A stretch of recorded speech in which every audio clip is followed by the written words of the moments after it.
जी बिल्कुल। नमस्कार, मैं हूं सौरभ द्विवेदी और आप लल्लन टॉप देख रहे हैं। लल्लन टॉप लगातार कोरोना को लेकर आपको अपडेट दे रहा है। साथ में कोरोना के पहले भी और कोरोना की महामारी बीतने के बाद भी वो आपसे वही बात कह रहा है और कहता रहेगा, जिस पर लल्लन टॉप का भरोसा है कि देश में, दुनिया में जिस चीज की सबसे ज्यादा जरूरत है वो है साइंटिफिक टेम्परामेंट। हर चीज पर तर्क, हर चीज को प्रयोग के द्वारा, थ्योरी के द्वारा स्थापित करना और उसमें आद्यतन बदलाव करते रहना। इसीलिए हमारा नारा है कि इस देश में संस्कार खूब है, होने भी चाहिए, अच्छी चीज है, लेकिन संस्कारी के साथ साथ अब इस देश को साइंसकारी होने की जरूरत है। इसलिए इस पूरी चर्चा में हमारे साथ दो डॉक्टर हैं जो यूट्यूबर हैं, उनसे बात करेंगे कोरोना को लेकर जो अलग अलग दावे हो रहे हैं, और मेरा साथ देंगे इसमें मेरे साइंस एडिटर, साइंसकारी के प्रणेता आयुष जी। आयुष जी, सबसे पहले आपका बहुत बहुत स्वागत। फ्रेम में शुक्रिया। आपको नजर आ रहे हैं जिनके पीछे अशोका बुक ऑफ रिकॉर्ड्स का बैनर लगा हुआ है, ऐसे डॉक्टर विश्वरूप रॉय, जो कि इंटरनेट सेंसेशन बने हुए हैं। लल्लन टॉप के बहुत सारे दर्शकों ने हमारे कोरोना के अलग अलग वीडियोस में कमेंट बॉक्स में लिखा कि विश्वरूप के दावों पर आपको क्या कहना है। विश्वरूप तो कह रहे हैं कि कोरोना है ही नहीं, विश्वरूप तो कह रहे हैं कि ये दुनिया की साजिश है। तो उनको आप बुलाइए। दर्शक का आदेश, दर्शकों का आदेश, उसका पालन हो रहा है। तो एक तरफ विश्वरूप के दावे हैं, दूसरी तरफ उनसे संवाद करने के लिए हमारे साथ एक और यूट्यूबर हैं जिनका नाम डॉक्टर परमजीत सिंह है। डॉक्टर सिंह कार्डियोलॉजिस्ट हैं, जसोदा हॉस्पिटल से जुड़े हुए हैं। इन्होंने अकोला के गवर्नमेंट कॉलेज से एमबीबीएस किया, बाद में दूसरे डिप्लोमा वगैरह किए। और डॉक्टर सिंह भी डॉक्टर एजुकेशन के नाम से एक यूट्यूब चैनल चलाते हैं, प्रैक्टिसिंग डॉक्टर हैं। और डॉक्टर विश्वरूप जाम्बिया की एक यूनिवर्सिटी से इन्होंने डायबिटीज पे पीएचडी कर रखी है और ये अपने आप को न्यूट्रिशनिस्ट बताते हैं। तो सबसे पहले तो डॉक्टर विश्वरूप ये बताइए कि आपके कोरोना को लेकर क्या दावे हैं। कोरोना एक फ्लू वायरस है, इन्फ्लुएंजा वायरस है। जैसे फ्लू होता है, हर साल होता है फ्लू, और हर साल लाखों लोग मारे जाते हैं, वर्ल्ड वाइड भी, इंडिया में भी। तो वैसे ही एक फ्लू वायरस है और उससे फ्लू हो सकता है। ज़्यादातर लोगों को फ्लू होगा नहीं, 80% लोगों को कोरोना आएगा भी तो, और होगा भी तो, दैट इज 20% पीपल जिनको एक्चुअली फ्लू होगा, राइट। एंड उनमें से भी जो डेथ होगा that is just 0.1%। That is precisely what is corona. Sir ये मेरा एक सवाल है, ये 0.1% का मोर्टेलिटी रेट आपने कहाँ से देखा है? सर ये 26 March New England Journal of Medicine, हाँ, उसमें से। इसमें से न्यू 26 इंग्लैंड मार्च को वेट कहाँ से देखा है? 26 March New England Journal of Medicine, New England Journal of Medicine. अच्छा, न्यू ये इंग्लैंड जर्नल ऑफ 0.1% मेडिसिन। का जो आपने मोर्टेलिटी रेट बताया है, ये किस कंट्री का है? ये क्या पूरी दुनिया का है? पूरे दुनिया का सर। डॉक्टर सिंह, जी जनाब, नमस्कार। क्या कहना है आपका इस आंकड़े पर?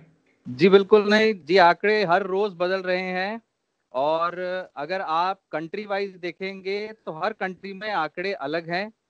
आज के डेट में अगर आप सेंटर ऑफ डिजीज कंट्रोल की वेबसाइट पे जाके भी देखेंगे तो इसका जो डेथ रेट है, सबसे पहली बात, ये कोरोना वायरस की जो फैमिली है ये बहुत पुरानी है, बिल्कुल सही बात है। लेकिन ये जो वायरस है ये नया वायरस है, ये नया वर्जन है। हर साल कोई ना कोई वायरस म्यूटेट होता है, बल्कि ये नहीं, लाखों वायरस म्यूटेट होते हैं। उनमें से एक आधा वायरस डेंजरसली म्यूटेट हो जाता है, जिसके चलते वो कई बार खतरनाक बीमारी कर सकता है। ऐसे में जरूर इस पेशेंट से, हमने भी अपने वीडियोस में कई बार बताया है, अगर आपके अंदर जाएगा तो 80% चांस है आपको कुछ नहीं होगा, सच। 20% चांस है, 15-20% चांस है आप बीमार होंगे, थोड़े बहुत आपको दवाइयां या हॉस्पिटल की या डॉक्टर की सलाह की जरूरत पड़ेगी, आप ठीक हो जाओगे, सच। लेकिन 5% चांस है आपको भर्ती करना पड़ेगा। 1 से 3% चांस है आपकी जान जा सकती है। ये 1 से 3% का जो हम नंबर बता रहे हैं, ये भी हर वक्त चेंज होता रहता है। ये जितने भी लोग आप, ये कौन डिसाइड करेगा? ये centre of disease control decide करता है, right. Centre of disease control ये दुनिया की हेल्थ केयर कम्युनिटी डिसाइड करती है, जो ये सब का हिसाब रख रही है कि कितने लोग हॉस्पिटल में एडमिट हुए, कितने डिटेक्ट हुए, कितने मरे।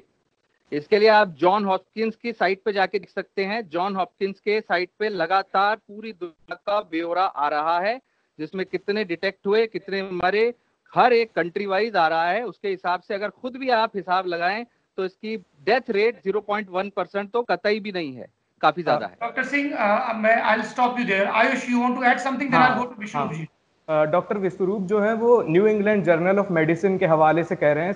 26 मार्च का जो जर्नल है वो मेरे सामने खुला है, और उसमें ऐसा नहीं लिखा है। उसमें लिखा है कि एक स्टडी में पाया गया कि इसकी जो फैटेलिटी रेट है वो करीब 2% है, जबकि एक दूसरी स्टडी जो 1099 लोगों पर हुई थी उसमें 1.4% पाई गई इसकी। अब उसमें क्या है कि अलग अलग बीमारियों से इसका कंपैरिजन किया गया है, तो सार्स और मर्स की है वो 9-10% और 36% की है, और जो सीजनल इन्फ्लुएंजा है उसकी 0.1% लिखी, जो सीवियर सीजनल इन्फ्लुएंजा है उसकी फर्टिलिटी रेट 0.1% लिखी है। तो ये स्टडी ये कह रही है कि ये सार्स और मर्स का करीबी ना होकर इसका ज्यादा करीबी है, क्योंकि ये 1.6% और 2% जैसा आंकड़ा है।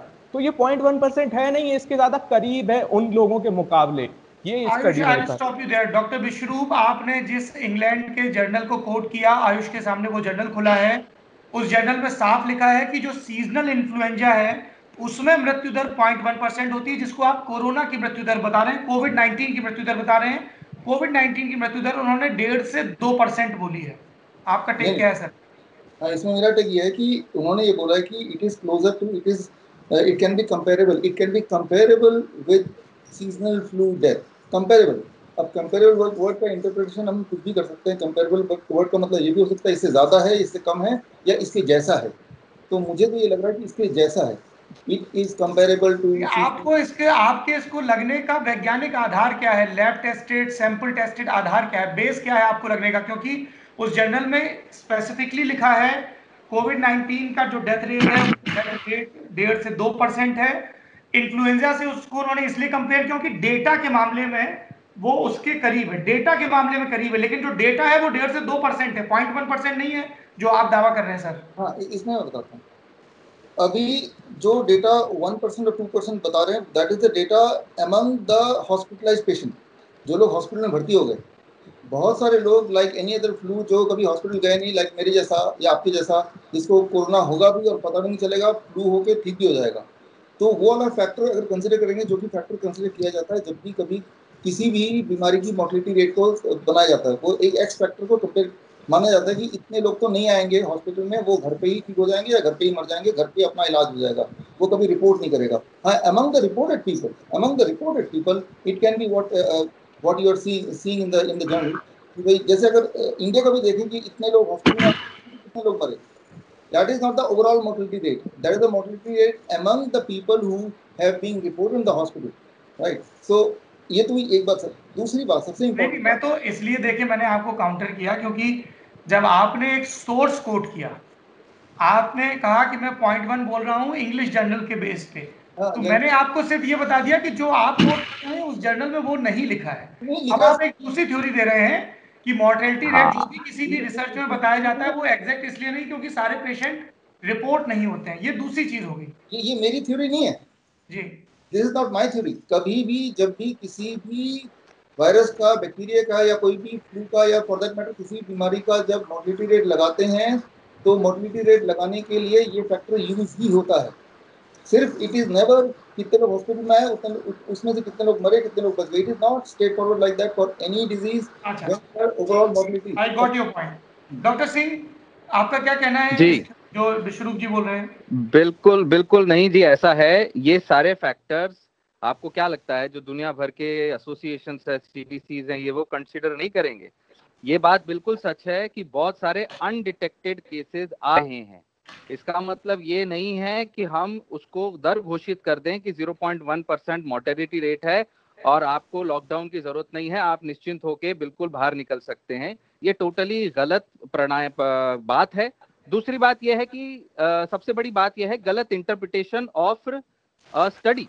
सबसे बड़ी बात, जब आप एक आम जनता को ये बोल देते हो कि ये स्टडी देखो न्यू इंग्लैंड मेडिकल जर्नल, जब आप खुद मेडिकल फील्ड के खिलाफ बोल रहे हो और उसी का एक सोर्स का कोड देके बोलते हो कि ये जर्नल में ये लिखा है, तो और वो भी गलत बोलते हो, वो भी इसको गलत इंटरप्रिटेट करके एक धारणा बना देते हो कि जो मैं बोल रहा हूँ उसका ये बैकअप खुद वो लोग दे रहे हैं। आप देखो, समझो, तो आप समझ सकते हैं एक आम जनता के दिल में, दिमाग में क्या बात आएगी। ये बात मैंने भी अपने वीडियो में बोली है कि, और कई सारे डॉक्टरों ने भी बोली है, कई सारे पेशेंट्स अनडिटेक्टेबल होते हैं। तो 1 to 3% की जगह रेट कम हो सकता है, लेकिन 1 to 3% और 0.1% में भी जमीन आसमान का फर्क है अगर आप उसको देखेंगे। तो ये छोटी बात नहीं है द्विवेदी जी, समझ रहे हैं आप? सर मेरा नाम सौरभ है। आयुष, आप इसमें कोई सवाल जोड़ना चाहेंगे? हाँ, ये डॉक्टर विश्वरूप कह रहे थे कि वो इसके ज्यादा क्लोज है, मतलब जो स्टडी में लिखा है कि that is more akin to these severe influenza जो कोरोना वायरस है। तो सर जब हम जैसे जानवरों में कंपैरेटिव स्टडी करते हैं, जब हम बोलते हैं कि मानव जो है वो चिंपैंजी के ज्यादा करीब है शेरों के मुकाबले जेनेटिकली, तो इसका मतलब ये नहीं हो जाता है कि मानव चिंपैंजी ही है या मानव बंदर ही है, वो उसके ज्यादा क्लोज है और मानव चिंपैंजी है, ये दोनों बातों में फर्क है। ये मुझसे पूछे तो बोला जरा। जी सर, जी सर। हाँ, देखिए यहाँ पे कोई और फिगर है नहीं हमारे पास। फिगर या तो वो 2-3% जो आप बोल रहे हैं वो है, या 0.1 है वो है। नहीं, 0.1 तो है ही नहीं फिगर। 0.1 का फिगर कहाँ है? लेट मी चलो, मुझे मौका दे रहे हैं तो 1 मिनट मुझे बोलने दीजिए। अभी परमजीत जी ने, डॉक्टर परमजीत ने बताया, और ब्रिटिश मेडिकल जर्नल 2 अप्रैल वो भी आप खोल लीजिए, उसमें यह है कि अगर 80% लोगों को कोरोना वायरस आएगा तो उनको कोई सिम्टम नहीं होगा, राइट, यानी कि वो बीमार नहीं पड़ेंगे, वो ठीक भी नहीं होंगे, बीमारी नहीं पड़ रहे पहली बार, राइट। तो अब 80% is not a small amount, it is quite a big amount. और वो जो 20% जो बीमार पड़ेंगे उसमें से करीब 10% को हाई फीवर नहीं होगा, 10% को हाई फीवर नहीं होगा। तो जो रिमेनिंग 10% है उन्हीं में फीवर भी होगा। तो एक्चुअली कोरोना वायरस से जो एक्चुअल फ्लू होगा दैट इज इन 10%। तो वो जो 10% है उन्हीं की मोर्टिलिटी की बात चल रही है। वो 90% जो कोरोना होने के बावजूद भी जिंदा है, अगर वो आप फैक्टर को इंक्लूड करें that is quite a substantial 90% है। तो वो 10% के बीच में जो लोग मरे, वो 10% में भी थोड़े लोग हॉस्पिटल जाएंगे, थोड़े लोग नहीं जाएंगे। वो 90% तो नहीं जाने वाले, क्योंकि उसमें से 80% को सिम्टम ही नहीं है और 10% को सिर्फ खांसी है, अगर तो है। 10% को ही टेम्परेचर है, तो अगर कोई जाएगा तो 10% जाएगा, अगर कोई मरेगा तो 10% में ही मरेगा।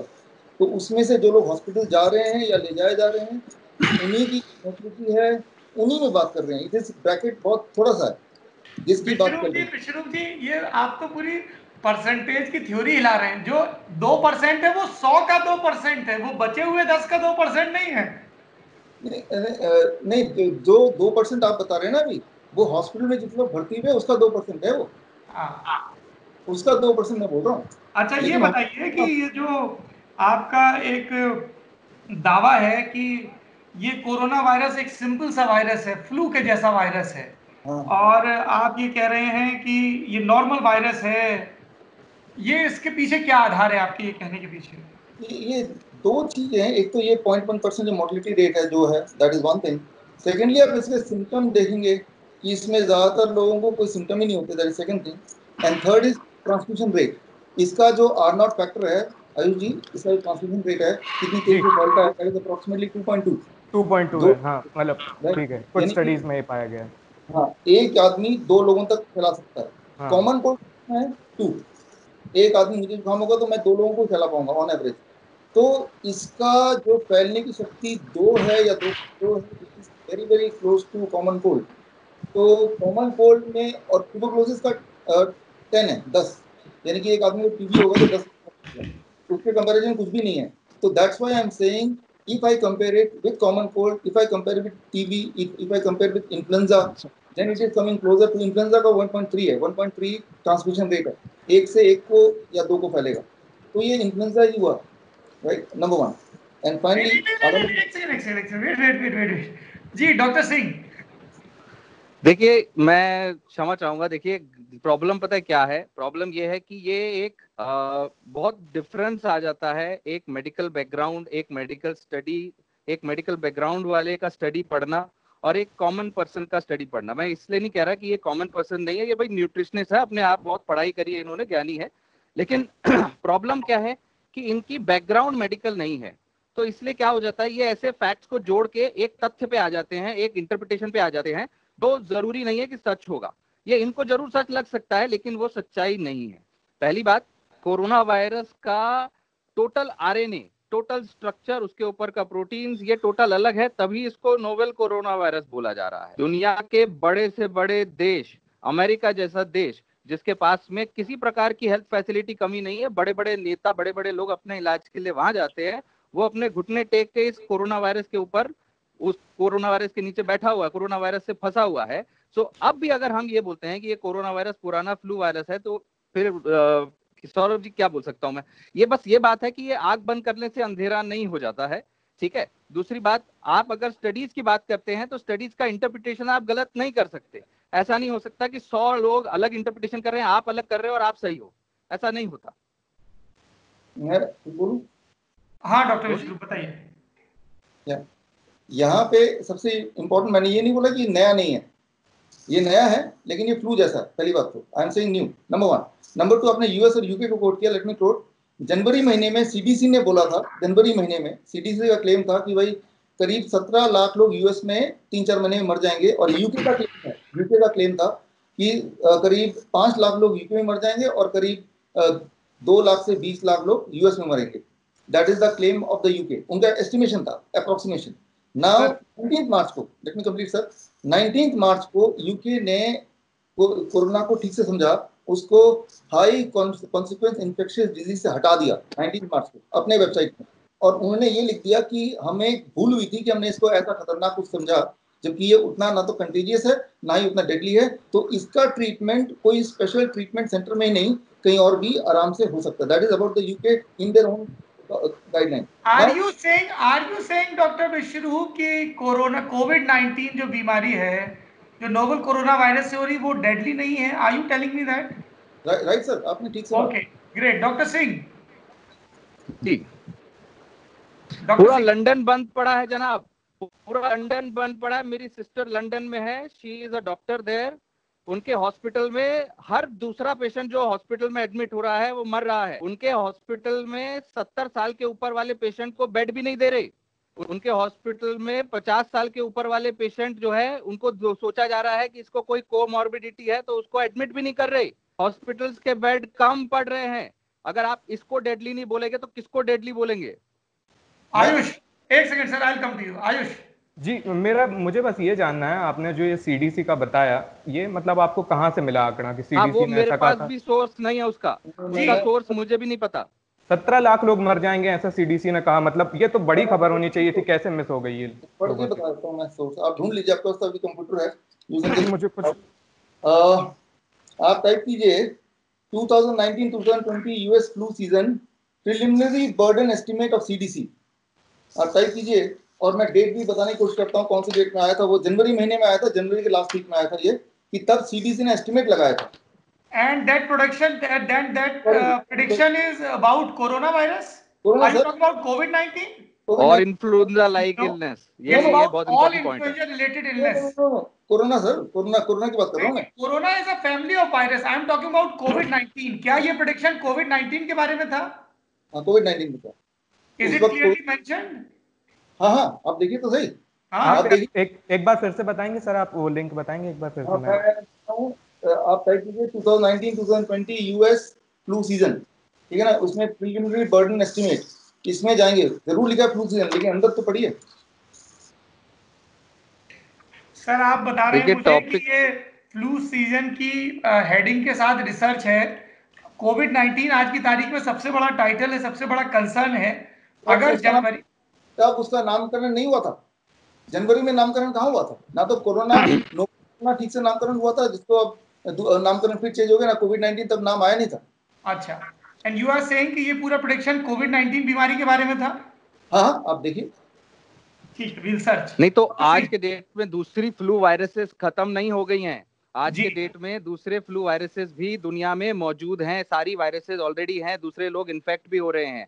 हमारे अस्पतालों में आने वाले हर पेशेंट जो सर्दी खांसी से आ रहा है या उसको सांस फूल रही है, उसको कोविड के लिए टेस्ट किया जा रहा है, लेकिन सबके सबको कोविड नहीं है। ऐसा नहीं है कि दूसरे लोग मरना बंद कर दिए हैं, बिल्कुल भी नहीं। डॉक्टर सिंह ये कह रहे हैं विश्वरूप जी कि आप जो डेटा बता रहे हैं वो नॉर्मल जो फ्लू वाली बीमारियां हैं उनके बारे में प्रेडिक्शन है, it has nothing to do with कोविड-19। आप चेक कर लो ना, आप चेक कर लो, मैं तो रेफरेंस दे रहा हूं, नहीं तो मैं प्रिंट आउट भी मैं भेज सकता हूं। नहीं, आपने जो बताया है उसको तो हम अलग से चेक करेंगे ही, लेकिन फिलहाल मैं ये कह रहा हूं कि आप ही की फ्रेटर्निटी के एक डॉक्टर हैं जो कह रहे हैं कि ये आप जो बता रहे हैं ये फ्लू का डेटा है, ये कोविड-19 का डेटा नहीं है। Can you read any particular line from the research जिसमें क्लियरली मेंशन हो इस बीमारी के बारे में? मैं पढ़ के सुनाऊं? जी please. US Center of Disease Control and Prevention predicted in the month of April from 2 lakh to 2 lakh to 1.7 million, 200,000 to 1.7 million death due to coronavirus this season in US alone.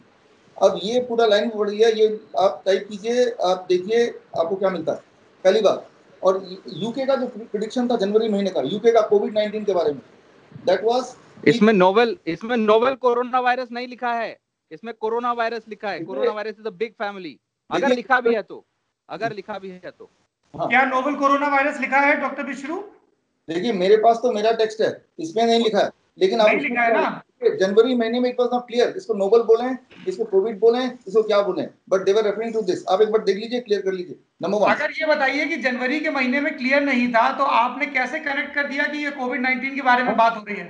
मैंने ऐसे connect किया है, New York times का मैं आपको ढूंढ के दिखाता हूं। अब न्यूयॉर्क टाइम्स का मार्च महीने में आया, आई जस्ट फाइंड आउट कि उन्होंने तब रेफर किया कि जनवरी महीने में जो उन्होंने रेफर किया था, that was a wrong estimation, because of that all this chaos happened. Number 1। Number 2, UK ने भी जो 19 मार्च को अपना स्टेटस चेंज किया, तब उस 19 मार्च को आप देखिए, आप जस्ट टाइप कीजिए, आपको सारा कुछ मिल जाएगा। एक वर्ड टाइप करना आपको, one word only, high consequence infectious disease, right. HCID type करेंगे, यूके टाइप करेंगे, सारा आ जाएगा कि तब क्या प्रेडिक्ट किया था और हुआ क्या। And they are saying we have estimated wrongly, हमारी गलती थी। ये वो गलती वर्ड यूज करें सर। एंड डॉक्टर सिंह आप क्या बोलना चाहते हैं इस पे? जी देखिए सौरभ जी, HCID का जो कॉन्सेप्ट है उसमें बहुत जरूरी है डेथ रेट बहुत ज्यादा होना, जैसे इबोला वायरस की है, जैसे बर्ड फ्लू की है, कि जिसको होगा उसको बहुत ज्यादा चांस है कि वो मर जाएगा, 60% चांस, 15% चांस। तो जब इतना हाई चांस होता है तो उस एक इंसान से उसको दूसरे को जानने नहीं दिया जा सकता। उसके लिए बहुत सारे पैसे, बहुत सारे प्रबंध, बहुत सारे आइसोलेशन की आवश्यकता होती है। इसीलिए जब इस नए कोरोना वायरस के बारे में जानकारी नहीं थी कि ये कितना खतरनाक, इसका डेथ रेट कितना हो सकता है, उसको HCID की कैटेगरी में रखा जा सकता था। लेकिन अब इतने प्रबंध की जरूरत नहीं है। 1 to 3% डेथ रेट है, 0.1 नहीं, 1 to 3% में उसको HCID की कैटेगरी में नहीं रखने की जरूरत। इसका मतलब ये नहीं है कि उन्होंने अपनी कोई गलती मानी या क्या करी, ये गलत इंटरप्रिटेशन है किसी तरीके का। विश्वरूप जी, ये बात तो दुनिया के सारे साइंटिस्ट इंक्लूडिंग डॉक्टर फाउची, जो अमेरिका में पूरी ये कोविड वाली जो 19 वाली लड़ाई है उसकी देखरेख कर रहे हैं, one of the most renowned pandemic expert, वो भी ये सब लोग बोल रहे हैं ना ये तो, कि जो डेथ रेट है वो 2% है, और इसलिए डॉक्टर सिंह बता रहे हैं कि उस कैटेगरी से निकाला है। लेकिन आप जो ये पूरी थ्योरी दे रहे हैं कि कोविड-19 को लेकर डर फैलाया जा रहा है, करने की जरूरत नहीं है, इतने लोग तो मरते ही हैं, ऐसा है वैसा है, उसके पीछे का आधार क्या है? क्योंकि जो भी आप थ्योरी और डेटा दे रहे हैं वो डेटा इस पूरे पजल में फिट नहीं हो रहा है सर कहीं भी। अरे कैसे नहीं फिट हो रहा है सौरभ जी, मैं बताता हूँ। दो बातें हैं, अभी आपने दो बातें बोली। एक तो बोला कि फाउची क्या बोल रहे हैं, एंथनी फाउची वो क्या बोल रहे हैं, दैट इज वन थिंग। दूसरा जर्नल क्या बोल रहा है, दूसरा आप फाउची क्या बोल रहा है वो इंपॉर्टेंट है, जर्नल में क्या लिखा है वो इंपॉर्टेंट है। सर आपने जर्नल में जो भी जर्नल कोट किया हमने उनका एक्सप्लेनेशन बता दिया। आपने एक डेटा 0.1% का दिया, वो डेटा आपने गलत कोट किया, गलत कंटेक्स्ट में गलत ढंग से कोट किया। दूसरा आपने फ्लू और इन्फ्लुएंजा का कहा, हमने उसका डिस्क्रिप्शन बताया। तीसरा आपने HCID की लिस्ट से हटाने को कहा, उसका डिस्क्रिप्शन बताया। आप गलत यूं ही बोल रहे हैं, वो गलत है नहीं, दैट इज नॉट रॉन्ग। आप एक बार और कंफर्म कर लें। विश्वरूप जी, पूरी दुनिया के सारे साइंटिस्ट डॉक्टर एक बात बोल रहे हैं, आप दूसरी बात बोल रहे हैं, तो आपको अपनी बात को वजन देने के लिए कुछ डेटा, कुछ तर्क देना होगा। अब मैं दे रहा हूँ, प्लीज। आप सब कुछ छोड़िए, कल ही था, टाइम्स ऑफ इंडिया का पेज नंबर 8 देखिए। कल का टाइम्स ऑफ इंडिया का पेज नंबर 8, कल का टाइम्स ऑफ इंडिया होगा किसी के पास भी जी, तो उसको देखिए, उसमें भी ये लिखा है कि भाई ये it is not even 3% as it was thought before. 3% भी नहीं है ये, that was been accepted even by WHO. Who is contesting that data, sir? Nobody is contesting that data. Everybody is saying the death rate is around 2%.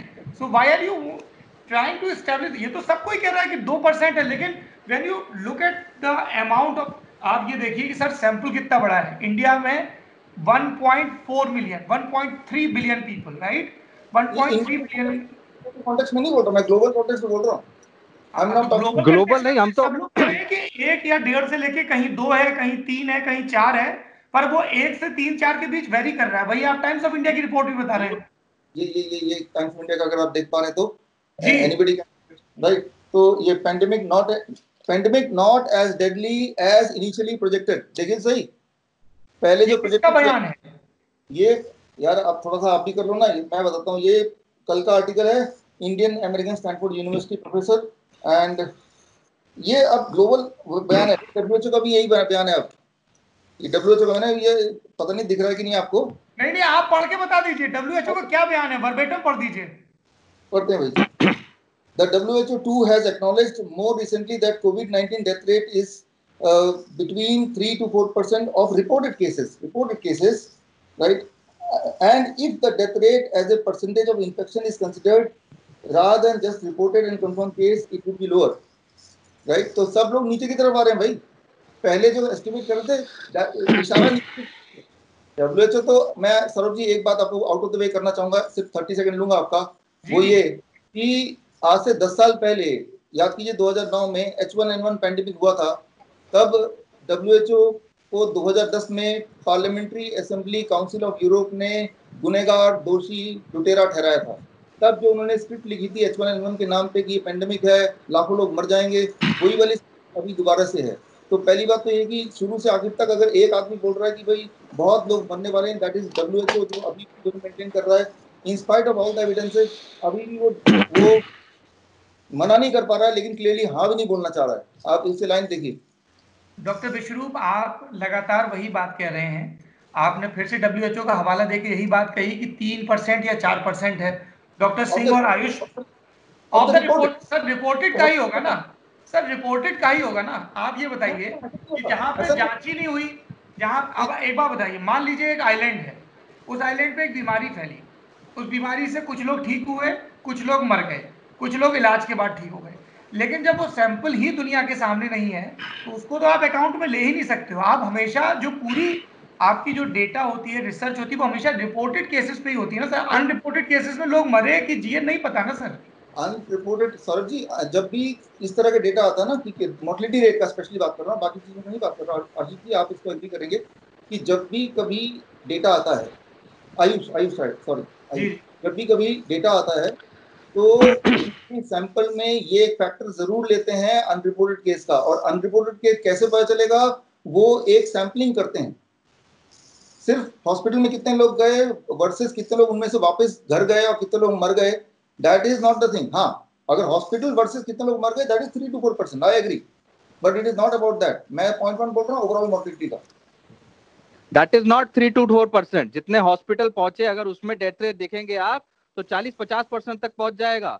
ज्यादातर patients को testing के बाद hospital में भर्ती नहीं किया जा रहा है, घर पे ही आइसोलेशन में, क्वारंटाइन में रखा जा रहा है, या कोविड केयर सेंटर्स में, या कोविड दूसरे सेंटर में इंडिया में रखा जा रहा है। अस्पताल में इतने बेड ही नहीं है। इंडिया के बारे में अगर बात करें, खाली पूरे दुनिया में भी वैसे ऐसी सिचुएशन है, अस्पतालों में इतने आईसीयूज भी नहीं है, बेड ही नहीं है। जो पेशेंट वेंटिलेटर पे जाता है उनमें से 25-26% पेशेंट बच नहीं पाते हैं। ये छोटी बात नहीं है, ये प्रॉब्लम है। देखिए, प्रॉब्लम ये नहीं है, ये अल्टीमेटली इशू, गलती इनकी नहीं है सौरभ जी। अल्टीमेट इशू क्या हो जाता है, कॉमन पर्सन के पॉइंट ऑफ व्यू से ये देख रहे हैं। और अगर हम इनकी बात भी माने, अगर बोलने भी चाहें कि भाई साहब चलो दुनिया जो कह रही है गलत है, ये जो कह रहे हैं वो सही है, लेकिन इनके अगर आप वो देखोगे कि भाई, अगर देखिए डॉक्टर फॉची उसके वर्ल्ड रिनाउंड एक्लेम्ड एक डॉक्टर हैं, जिनकी क्वालिफिकेशन, जिनके उसके हिसाब से हम बोल सकते हैं हाँ भाई इन्होंने बोला तो हम मान सकते हैं। WHO का 1% अगर देखिए, अगर हम सरकार को गाली देते हैं, पुलिस वालों को गाली देते हैं कि पुलिस में, महकमे में ये तो बिका हुआ है, वो बिका, इसका मतलब क्या पूरा सिस्टम खराब हो गया? क्या सरकार ही खराब है, हम डाकू बन जाएं? क्या पुलिस वाले खराब हैं? जी हाँ, WHO में भी हर जगह पे कोई ना कोई बिका हुआ हो सकता है, कोई 1% गलत काम कर सकता है। इसका मतलब ये नहीं है कि सिस्टम ही पूरा खराब है और हर डॉक्टर बिका हुआ है। जो आप दूसरों को पोर्ट्रे करते हैं, इसी चक्कर में लोग डॉक्टर से नफरत करते हैं, डॉक्टरों को मारा जा रहा है। क्या आपको दिख नहीं रहा? छोटी छोटी बातें गलत पोर्ट्रे होती है। डॉक्टर सिंह थोड़ा सा प्लीज काम डाउन। विश्वरूप जी ने एक टाइम्स ऑफ इंडिया की रिपोर्ट कोट की है, वो रिपोर्ट मेरे सामने है। मैं अपने दर्शकों को और आप तीनों लोगों को भी वो रिपोर्ट पढ़ के बता देता हूँ। चिदानंद राजघट्टा एक मशहूर जर्नलिस्ट हैं, यूएस से रिपोर्ट करते हैं, उनकी बाइलाइन के साथ ये रिपोर्ट है। इसमें लिखा है कि स्टैनफोर्ड यूनिवर्सिटी में मेडिसिन के प्रोफेसर हैं जिनका नाम है डॉक्टर जय भट्टाचार्य।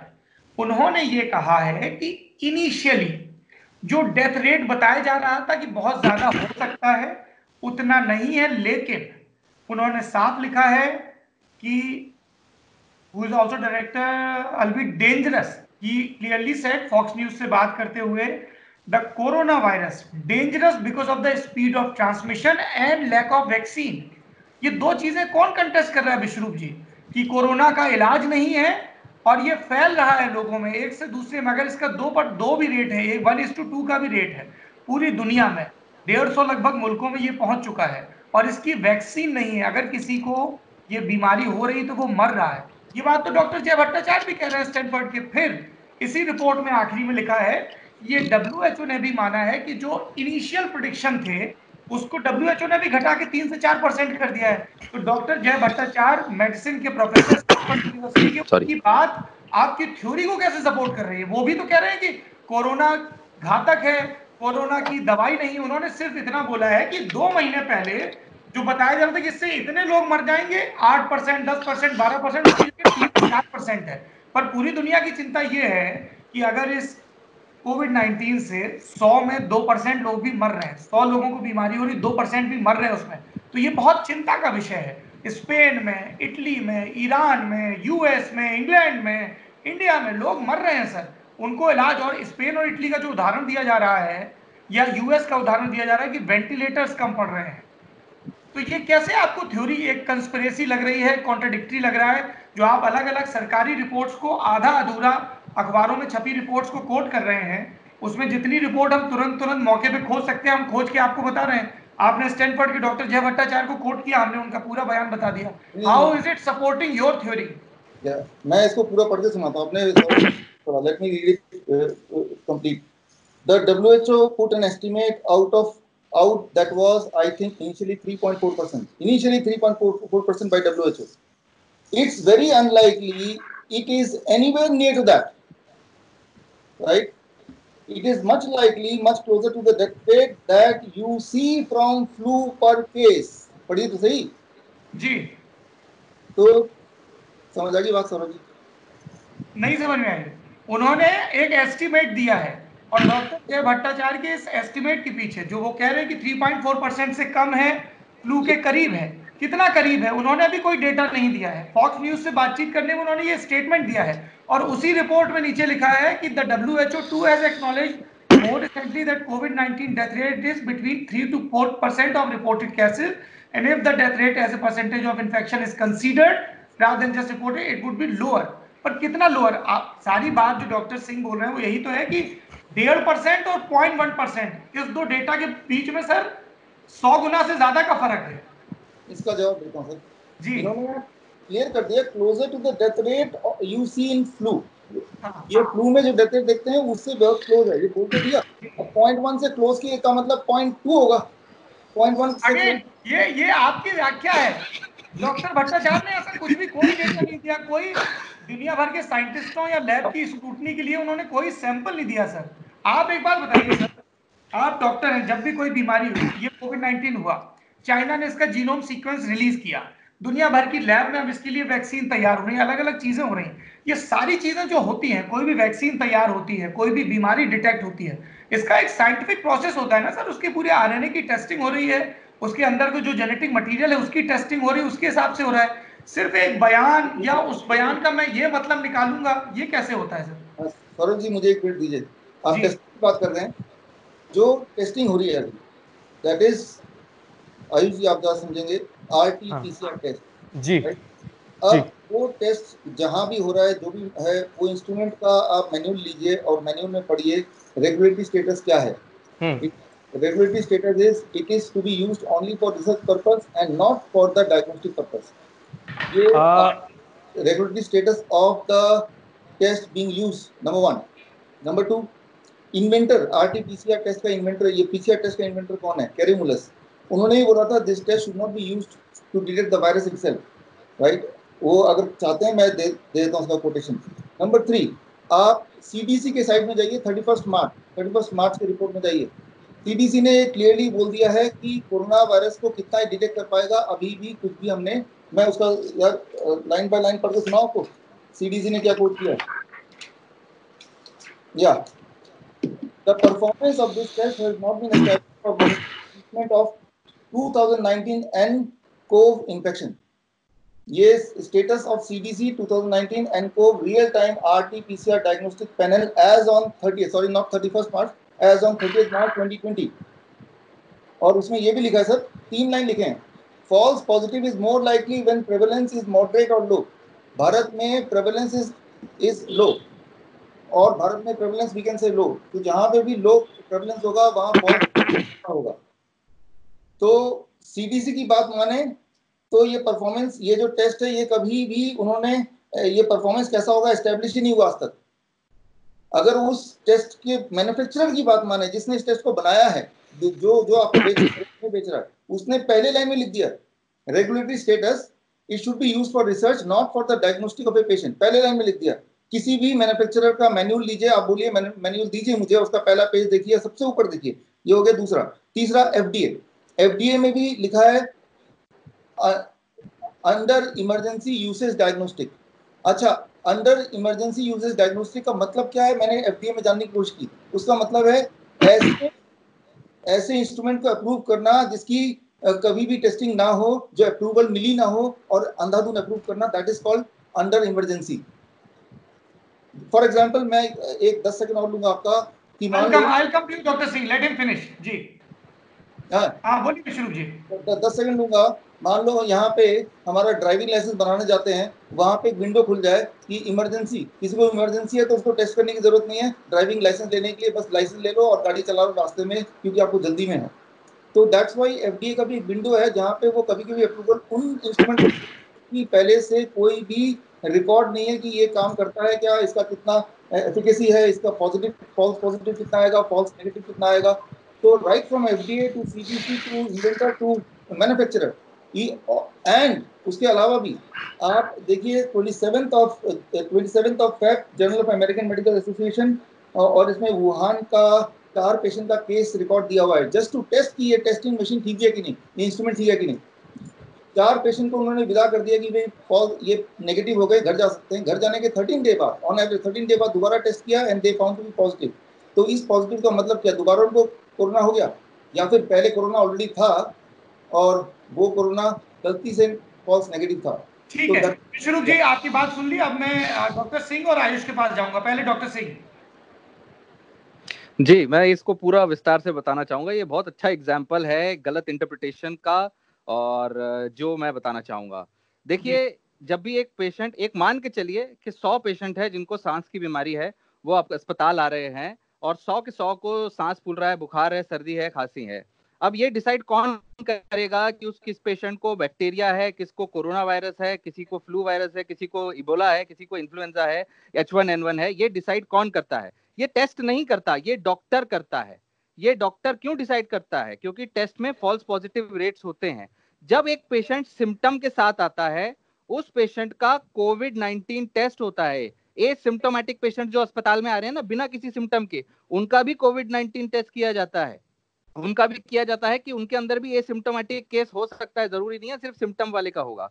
एक सिम्टम वाले पेशेंट का कोविड-19 टेस्ट होता है, बैक्टीरियल इन्फेक्शन का टेस्ट होता है, एक्सरे होता है, सीटी स्कैन होता है, पेशेंट की हिस्ट्री एनालाइज की जाती है, वो कहां से आया, उसके आसपास कोई कोविड-19 पेशेंट है नहीं है, उसकी प्रोग्रेस देखी जाती है, उसके WBC काउंट देखे जाते हैं कि WBC काउंट तो नहीं बढ़ रहे हैं, उसके चेस्ट में बैक्टीरियल इन्फेक्शन जैसा तो नहीं है, दूसरे कोई वायरल इन्फेक्शन जैसा तो नहीं है, और फिर एक प्रोफेशनल डॉक्टर डिसाइड करता है कि हाँ, इसको हमारे ओपिनियन के अनुसार कोविड-19 ही है, नहीं इसको कोविड-19 प्लस बैक्टीरियल इन्फेक्शन है, इसको ये फलाना फलाना बीमारी है, इसको ऐसे ट्रीट करना चाहिए। इसमें हर एक दुनिया का टेस्ट मदद करता है। अगर आप फॉल्स पॉजिटिव की रेट देखेंगे तो 99% रेट इन्होंने बताया कि वो अपने सारे वीडियोस में कि PCR टेस्ट 99% पॉजिटिव आता है, 1% फॉल्स पॉजिटिव आता है। ये गलत है, वो 99 नहीं, वो 50% ही पॉजिटिव बताता है, 50% गलत बताता है। अगर आप स्टडी देखोगे तो जो सच्चाई है, लेकिन ये गलत है, ये सोच गलत है कि डॉक्टर सिर्फ इसके बेसिस पे पेशेंट को वेंटिलेटर पे डाल देगा या इसको HIV मेडिसिन दे देगा और मार देगा। ये गलत सोच है, ऐसे डायग्नोसिस नहीं होता। इसके साबित होता है कि आपका इंटरप्रिटेशन गलत है, आपको मेडिकल वो नॉलेज नहीं है कि एक्चुअल ट्रीटमेंट हो कैसे रहा है। एक्चुअली में पेशेंट्स की क्लिनिकल डायग्नोसिस बहुत जरूरी होती है और ये सारे टेस्ट आपकी मदद करते हैं, एक डॉक्टर को इशारा देते हैं।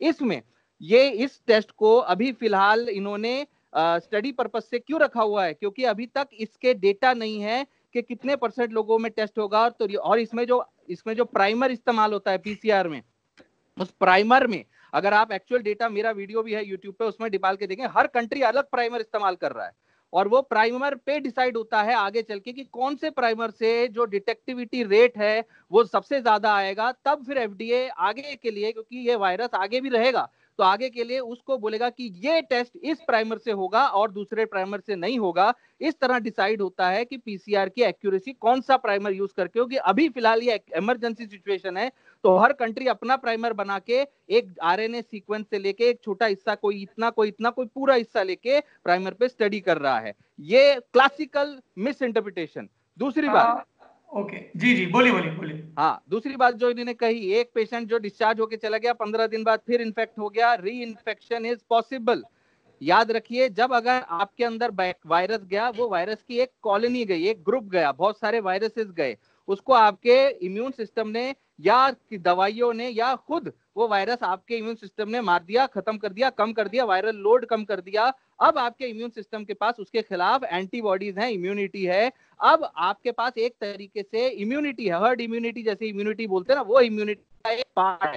मतलब ये नहीं कि आपके अंदर फिर वायरस नहीं आ सकता, वो साल भी आ सकता है, अगले दिन भी आ सकता है, अगले साल भी आ सकता है। अगले साल जब आपके अंदर वायरस आएगा या जब अगली बार आएगा, तब आपके पास ऑलरेडी एंटीबॉडीज हैं, तो आप उतने ज्यादा बीमार नहीं होंगे। बिल्कुल यही काम जो वैक्सीन करती है वो आपके साथ खुद हो गया, इसलिए री इन्फेक्शन पॉसिबल है। इसको भी मैंने अपने वीडियोस में समझाया हुआ है।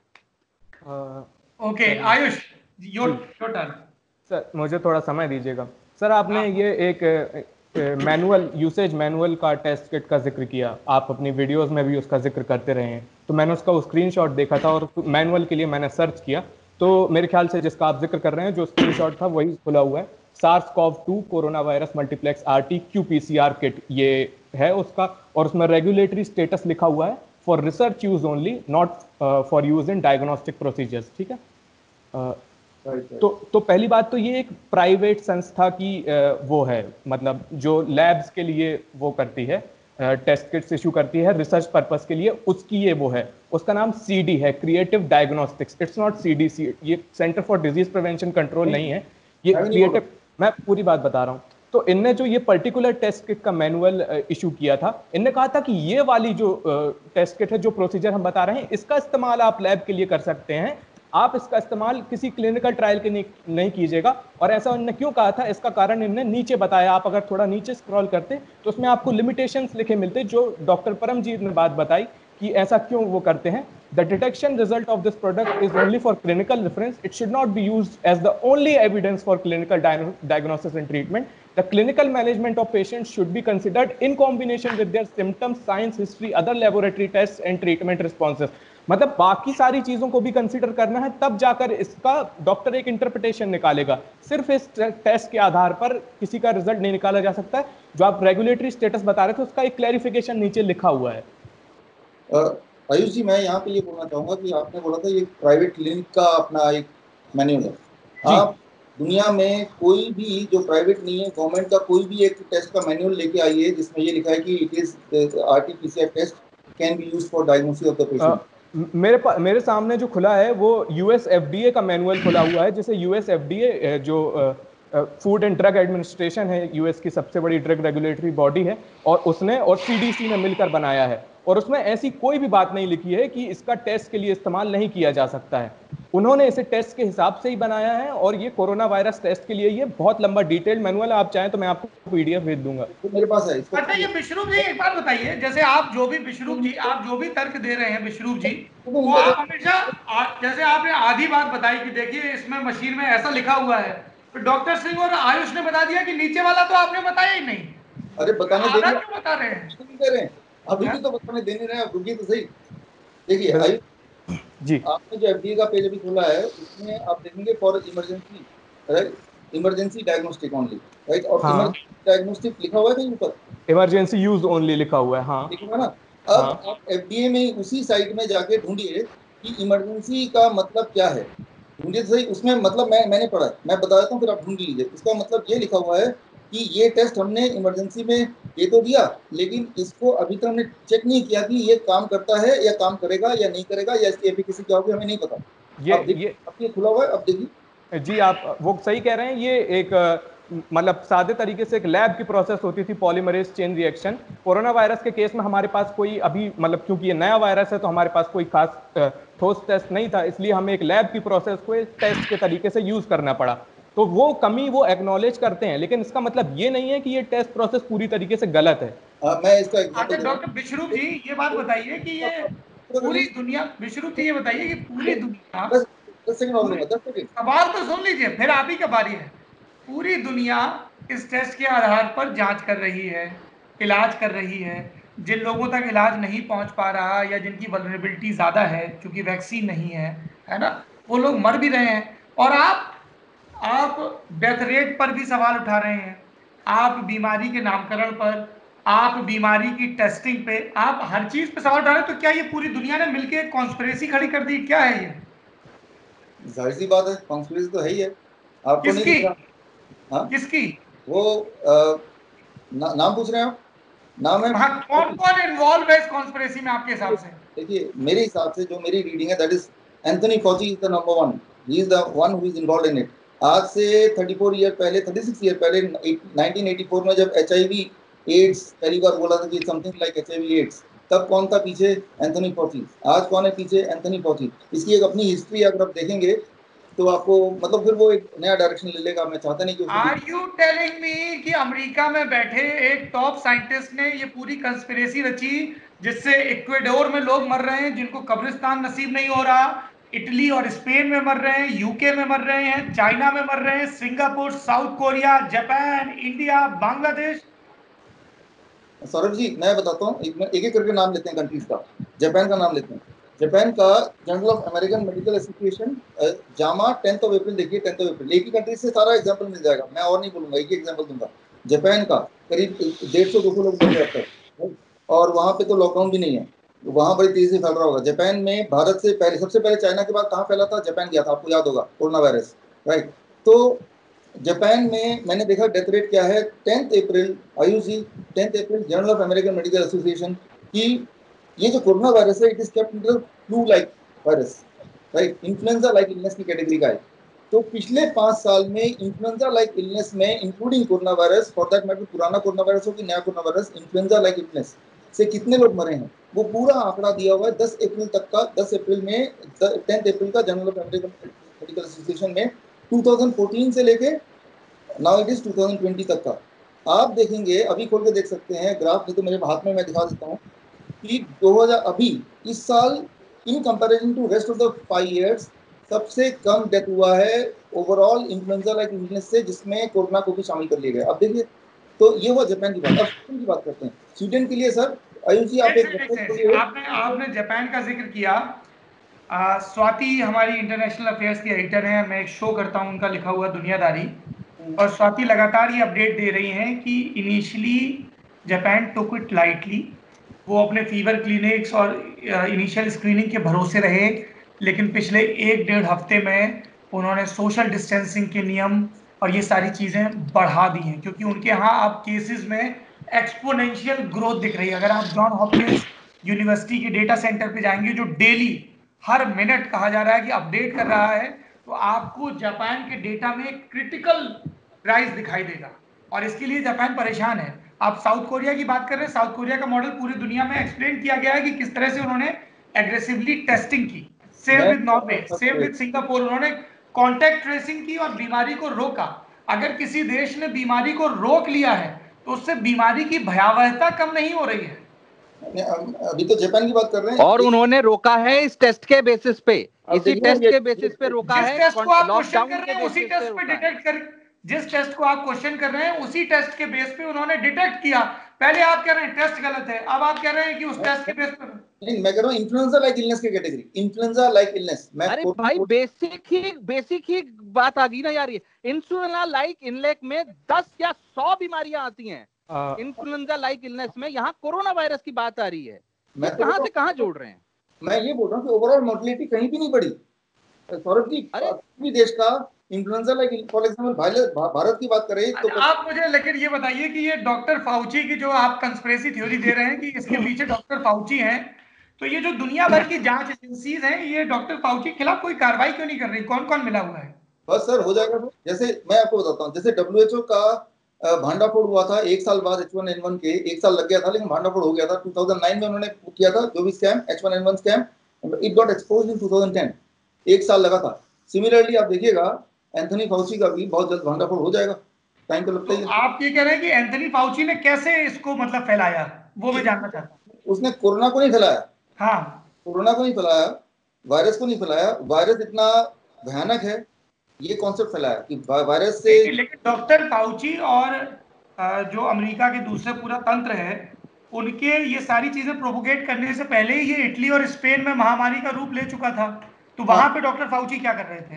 हाँ, इटली का मैंने डेथ रेट निकाला, इटली का आप चेक कर लीजिए। इटली का मैं वो डेथ रेट की बात नहीं कर रहे हैं, वो ये पॉइंट की बात कर रहे हैं कि इटली और कि उससे पहले तो उनका कोई कमेंट ही नहीं आया था। नहीं, इटली की बात कर रहा हूँ मैं। इटली एक मिनट दीजिए आयुष जी, आप कंप्यूटर में बैठे हैं, आप देखिए euromomo.eu, euromomo.eu। ये यूरोप के सारे देशों के इन्फ्लुएंजा से हर साल कितने लोग मरते हैं, फ्लू से कितने लोग मरते हैं, इसका पूरा रिकॉर्ड रखते हैं। और आप देखेंगे, आप खुद ही एस्टोनिश हो जाएंगे कि हर साल इटली में इस समय नवंबर से लेकर अप्रैल तक आईसीयू फुल होते हैं हर साल, every year. So the death is not different this year. Only different thing is इस बार जब डेथ हो रहा है तो वो खबर आप या मीडिया हाईलाइट कर रही है। That is the जी आयुष, आपका क्या कहना है इस पे? मेरा ये कहना है कि ये जो मतलब सर बार बार कह रहे हैं विश्वरूप सर कि इन्फ्लुएंजा लाइक इलनेसेस से तो पहले से बहुत लोग मर रहे थे और अब भी बहुत लोग मर रहे हैं, बस उसको एक नया नाम दे दिया गया है कोरोना वायरस, क्योंकि उससे डर फैलाना है और उसमें लोगों के अपने हित हैं। लेकिन सर ये देखिए, ये ऐसे एग्जाम्पल की तरह है जैसे कि पहले ट्रांसपोर्ट था तो रेलवे और गाड़ियां थी, उनके एक्सीडेंट में कुछ लोगों की मौत हुआ करती थी। अब एक नया एरोप्लेन नाम का ट्रांसपोर्ट आया, तो एरोप्लेन में कोई रेगुलेशन नहीं था, कुछ नहीं था, तो उससे बहुत सारे एरोप्लेन आपस में टकराए और लोग बहुत ज्यादा मरने लगे। तो आप क्या कह रहे हैं कि ट्रांसपोर्ट फेलियर्स में तो पहले से ही बहुत सारे लोग मरते थे, एयरप्लेन को हम अलग से क्यों काउंट कर रहे हैं? सर नई चीज है ना, उससे अलग से डेथ्स ऐड ऑन हो रही हैं, तो उसमें तो नए से अकाउंट करना ही पड़ेगा। सीधी बात। आप पहले ये बात बताइए, आप इसको मानते हैं नहीं मानते हैं कि ये नया वायरस है? बात खत्म। क्या ये एक नया वायरस है डॉक्टर विश्वरूप? या इट कैन बी। क्या मतलब होता है? रुकिए, इसमें यार, इसमें नया वायरस कैसे मानेंगे? Test itself is faulty. How we will decide is new virus? Are you saying basis पे नहीं मान रहे हैं? Are you saying विश्वरूप जी कि दुनिया की सारी लैब और सारे साइंटिस्ट एक कंस्पिरेसी थ्योरी में इन्वॉल्व है डॉक्टर फाउची की गढ़ी हुई? Are you saying that? सारे साइंटिस्ट नहीं है, डॉक्टर फाउची है भाई, एक ही आदमी है। नहीं, और बाकी डॉक्टर भी है ना, और ये जो पूरी दुनिया में रिसर्च हो रही है, हम लोग भी इन्वॉल्व हैं, हम लोगों को डायरेक्ट WHO से पैसा आता है, ऐसा इनके वीडियोस में पोर्ट्रे होता है ना, ये सबसे गलत बात है कि हर एक डॉक्टर को इन्वॉल्व है, हर एक डॉक्टर को पैसा आता है, WHO के दलाल हैं, ऐसे कमेंट्स आते हैं। मुझे तो शर्म आती है बताते हुए। और ये चीज अगर इतने लोग फॉलो करते हैं, इतने पढ़े लिखे हो, तो आपको सही बात बोलनी चाहिए। ये कौन सा लॉजिक हुआ यार? आप ये कहां से किस बात पे बोल रहे हो यार? अब बड़े बड़े डॉक्टर्स जो बड़े बड़े अस्पताल खोल के बैठे हैं, फोर्टिस वेदांता जैसे, उन तक कोई नहीं पहुंच सकता। जो गवर्नमेंट हॉस्पिटल में गरीब डॉक्टर, जो गरीब घर से पढ़ाई करके जाता है, जिसको एक फूटी कौड़ी नहीं मिलती, जिसके पास MR नहीं आता, HR नहीं आता, कोई नहीं आता, जब वो मदद करने किसी के घर में आता है, वो सोचता है ये तो दलाल है, ये तो WHO का दलाल है, ये तो बीमारी नहीं है, मारो इसको। क्या गलत है ये सही है? आप बताइए, ये कैसी सोच है? सर मुझे डॉक्टर सिंह काम। हाँ आयुष सर, जो ये सर कह रहे हैं कि ये नया वायरस है, ये हमें कैसे पता? और इससे पहले भी मतलब जब ये CDC का आंकड़ा सर आप बता रहे थे, तो आपने उसमें ये कहा था कि जनवरी के महीने में हमें पता ही नहीं था कि ये नया वायरस है, इसलिए CDC ने सिर्फ इसको कोरोना वायरस कह दिया था। जबकि सच ये है कि मतलब 7 जनवरी को चाइना की लैब्स में ये बात, चाइना की लैब से डॉक्टर्स ने ये बात सार्वजनिक कर दी थी कि this is a novel corona virus, this is a new strain of corona virus. मैं आपको पूरा घटनाक्रम बताता हूँ 31 दिसंबर को चाइना ने WHO को जानकारी दी कि हमारे यहाँ निमोनिया जैसे कुछ केसेस आ रहे हैं। उससे लेकर 31 दिसंबर से 5 जनवरी के बीच उन्हें लगा कि जो 2002 में सार्स फैला था वो लौट आया है। ये चाइनीज ऑफिशियल्स को ऐसा लगा, लेकिन 7 जनवरी को जब इसका लैब में जेनेटिक सीक्वेंस पढ़ा गया, इसका जीनोम सीक्वेंस की स्टडी हुई, तो 7 जनवरी को ये बात सामने आ गई थी कि नहीं, ये पुराना वायरस नहीं है, this is a new strain of virus and that they named it as novel corona virus. तो 7 जनवरी को ये बात पता चल गई थी। तो अगर इसके बाद कोई भी संस्था कुछ भी कोट कर रही थी तो उसको नोवेल कोरोना वायरस कह के कोट कर रही थी, सादा कोरोना वायरस कह के नहीं। विष्णु जी ये बताइए, मेरा सवाल सुन लीजिए। मेरा सवाल ये है कि आप पूरी दुनिया के साइंटिस्ट जिस चीज को एक नया वायरस कह रहे हैं, वो आप क्यों नहीं मान रहे हैं? आपकी थ्योरी क्या है? मैं ये बता रहा हूँ कि आयुष जी ने जितना भी बताया जी, वो एक्जेक्टली करेक्ट है कि एक नोवेल कोरोना वायरस है, वो वुहान में है। माना, अब आपने माना, आप मान रहे हैं ये नया वायरस है? बीच में आप काट देंगे, फिर बोलेंगे आप नया वायरस मान रहे हैं? या तो आप मुझे 30 सेकंड दीजिए तो नहीं, आपको पूरा टाइम है, पर मुझे इतना बता दीजिए, क्या ये कोविड-19 बीमारी वाला जो वायरस है, क्या ये एक नया वायरस है? Let me complete. I will complete in 30 second. उसमें से आप जितना काटना है काट लीजिएगा। This is a new virus. Laptop पे कुछ नहीं कटेगा, पूरा जाएगा, don't worry, rest assured. Public तय कर लेगी जी। ठीक है, देखिए आयुष जी ने जितना बताया वो नोवेल कोरोना वायरस है, that is novel corona virus, what he has just said. ठीक है ना, उसमें कोई कॉन्फ्लिक्ट नहीं। मैं ये बोल रहा हूँ कि यहाँ पे भारत के कॉन्टेक्स्ट में जब ये डिसाइड हो रहे हैं कि ये नोवेल कोरोना वायरस का पेशेंट है based on a test which itself is not reliable, तब वो नोवेल कोरोना वायरस है कि नहीं, that is a question mark. That may not be a novel corona virus, that may be something else. अब आप फिर से वापस टेस्ट की ऑथेंटिसिटी पे आ गए। अभी आप कह रहे थे कि फलाने अभी देशों पहली बात ये नोवेल कोरोना वायरस है या नहीं, ये नोवेल कोरोना वायरस है या नहीं, ये टेस्ट पे डिसाइड नहीं हुआ, पीसीआर टेस्ट से डिसाइड नहीं हुआ है। ये उस वायरस का जेनेटिक एनालिसिस हुआ है। जेनेटिक एनालिसिस अलग टेस्ट है, और जेनेटिक एनालिसिस में एक एक आरएनए के अंदर जो जीन है, सीक्वेंस देखा जाता है, उस सीक्वेंस के बेसिस पे, उसके कैप्सूल के बेसिस पे अलग, वो उस पीसीआर की बात ही अलग है। ये सीधी सीधी बात समझ में आती है कि उस चीज का नॉलेज नहीं है आपको जनाब। बहुत, मैं देखिए सौरभ जी, मैं मानता हूं कि भाई साहब देखो, बहुत सारे लोग ये कहते हैं कि आपने बहुत सारे लोगों की मदद करी है, जिसपे मैं गर्व करता हूं कि आप एक बहुत अच्छे इंसान हैं, मदद करते हैं लोगों की, लोगों को अच्छे डाइट पे, आज के डेट में जो गंद खा रहे हैं लोग, उससे अच्छी डाइट पे लाते हैं, इसलिए लोग आप पे भरोसा करते हैं। लोग अच्छे डाइट पे आने से, आप पे भरोसा करने से ठीक हो रहे हैं, कई बीमारी से बच रहे हैं, इसलिए लोग आपकी बात पे आंख बंद करके भरोसा करते हैं। लेकिन क्या आपको नहीं लगता कि बिना किसी तथ्य के, बिना किसी प्रॉपर रिसर्च के, बिना किसी प्रूफ के, इस तरह से एक के बाद एक फेसबुक पे, यूट्यूब पे इस तरह के भाषणबाजी करने से ना सिर्फ जो ऑलरेडी इसके लिए लड़ रहे हैं डॉक्टर्स, गवर्नमेंट, पेशेंट्स, सबको नुकसान होगा। हम इस बीमारी को जो लॉकडाउन खत्म करने की कोशिश कर रहे हैं वो नहीं कर पाएंगे। क्या लगता है आपको सौरभ जी, आप बताओ। अच्छा, एक आखिरी चीज, ये चूंकि 1 घंटे से ज्यादा, लगभग 1 घंटा हो गया है, विश्वरूप जी, जैसे आपकी जो थ्योरी है बड़ी दिलचस्प है कि डॉक्टर फाउची की कंस्पिरेसी है, डब्ल्यूएचओ की तरह इसका स्कैम आएगा वगैरह वगैरह। हमारे देश के प्रधानमंत्री हैं नरेंद्र मोदी जी, उनकी एक ऐप है mygov.in, है ना, उनका ट्विटर हैंडल भी है। तो आप उन सबको टैग करके ये चीज क्यों नहीं बता रहे हैं? इसमें तो भारत फिर से विश्वगुरु बन जाएगा आपकी थ्योरी के हिसाब से, क्योंकि बारी दुनिया अंधेरे में रहेगी, हम उनको बता देंगे कि ये कॉन्स्पिरेसी है। अगर आपकी सब बातें इतनी ज्यादा तथ्य सम्मत, आंकड़ा सम्मत है, दुरुस्त है, तो पूरी दुनिया का इस पर ध्यान क्यों नहीं जा रहा है? डॉक्टर विश्वरूप, क्या लगता है आपको? सौरभ जी मुझे 1 मिनट देंगे आप, तभी मैं बात शुरू करूंगा। Right, I need to answer your question. Number 1, पहले आपके सवाल पे जवाब दे देता हूँ। मैं प्रधानमंत्री के जो ऐप आप बता रहे हैं, उनके ईमेल आईडी बता रहे हैं, उनके जितने संपर्क बता रहे हैं, उनमें मैं ये सारी बातें लिख के भेज चुका हूँ, नंबर 1। नंबर 2, 5 मार्च को मैं पार्लियामेंट में जाके हेल्थ मिनिस्टर साहब से भी मिलके उनको भी ये सारी बात बता चुका हूँ, हर्षवर्धन जी से, कि भाई ये जो भी मैं आपको बता रहा हूँ। नंबर 2, नंबर 3, जो वुहान में, ये आखिरी बात है बस, 10 मोर सेकेंड्स, वुहान में जो है वो कोरोना वायरस होगा, नोवेल कोरोना जरूर होगा, मैं डिस्प्यूट नहीं कर रहा हूँ। लेकिन अभी भारत में अगर किसी को टेस्ट किया और वो पॉजिटिव आया तो बोल दिया ये तो कोरोना वायरस ही है, यहाँ पे आई हैव अ डाउट। मैं इतना ही बोल रहा हूँ। आपकी जब हेल्थ मिनिस्टर डॉक्टर हर्षवर्धन से बात हुई तो उन्होंने क्या कहा?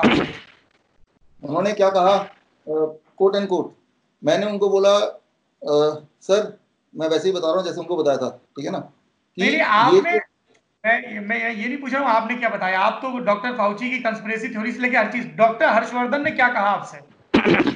मेरा सवाल क्या था उसका जवाब पे ही तो कुछ कहेंगे ना। एक लाइन बोला मैंने, ज्यादा लंबा तो मैं बोलता नहीं हूँ।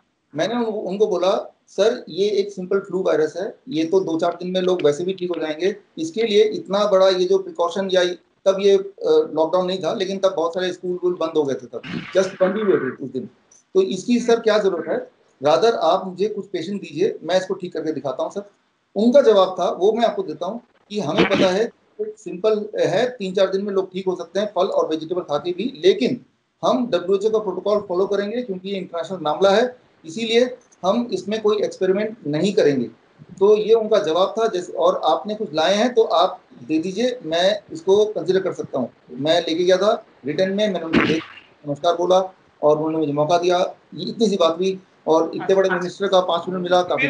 मेरे मेरे डॉक्टर विष्णु आपसे आखिरी 2 सवाल हैं कि आपके जब इतने दिलचस्प दावे हैं तो YouTube ने आपके वीडियोस को क्यों रिमूव किया? हाँ देखिए, आप तो डालिए कम से कम, यूट्यूब ने रिमूव कर ही दिया है और ये तो यूट्यूब बता सकता है उसने क्यों किया, मैं तो नहीं बता सकता। अब मैंने सौरभ जी पिछले 6 साल हो गए यूट्यूब चैनल मेरा, HIV है और हाई कोलेस्ट्रॉल है, डायबिटीज है, आप देखिएगा। और मैं सर मेरा सीधा सवाल है, कोरोना संबंधी आपके वीडियोस को YouTube ने क्यों रिमूव किया? ये यूट्यूब ही बता सकता है, ये यूट्यूब से पूछिए, आपके ज्यादा लिंक होंगे, लेकिन मुझे नहीं पता क्यों डिलीट मैं किया। बताता हूं। YouTube कोई भी वीडियो तब रिमूव करता है जब वो कम्युनिटी गाइडलाइंस के खिलाफ होते हैं या उसमें कोई ऐसी अनर्गल बात कही जा रही होती है जो साइंटिफिक टेम्परामेंट या सत्य के खिलाफ हो, तब YouTube रिमूव करता है। और उसी के तहत आपके वीडियो रिमूव किए गए हैं, क्योंकि YouTube में जो अलग अलग विषयों के विशेषज्ञ बैठे हैं, उन्होंने जब स्ट्राइक आई आपके वीडियोस पे तो उसको इवेलुएट किया और इसको कम्युनिटी के लिए ठीक नहीं माना, इसलिए उनको रिमूव किया। कोई हेट स्पीच आती है, कोई झूठा प्रोपेगेंडा आता है तो YouTube उसको रिमूव करता है रिपोर्ट किए जाने पर, इसलिए आपके वीडियो रिमूव हुए। ये YouTube का है। हो सकता है सर, आप ऐसा बोल रहे तो मैं तो कुछ बोल नहीं सकता इसमें। This is your comment, this is YouTube. Saurabh ji According to you, इसमें एक what is और the बात, possible explanation? Why did YouTube remove your videos related to coronavirus? All the videos related to coronavirus. आपकी सारी हाइपोथेसिस वाली video क्यों remove की है? आप देखेंगे कि सिर्फ YouTube में कोरोना वायरस के अलावा भी वीडियो डिलीट किए हैं, किसी पेशेंट का टेस्टिमोनी भी डिलीट किया है। जब हम बोलते हैं 3 स्टेप डाइट से लोग फ्लू से ठीक हो जाएंगे, वो भी डिलीट किए हैं। तो वो डिलीट किए हैं तो वो उनका अपना, आपने बोला ही ठीक से कि कम्युनिटी गाइडलाइंस को ब्रेक कर रहे होंगे, ठीक है ना, उनके गाइडलाइन के मुताबिक नहीं होंगे, कोई भी उनके फैक्टर हो सकते हैं, but I do not know, but I still stand with the facts जो कि मैंने बोला।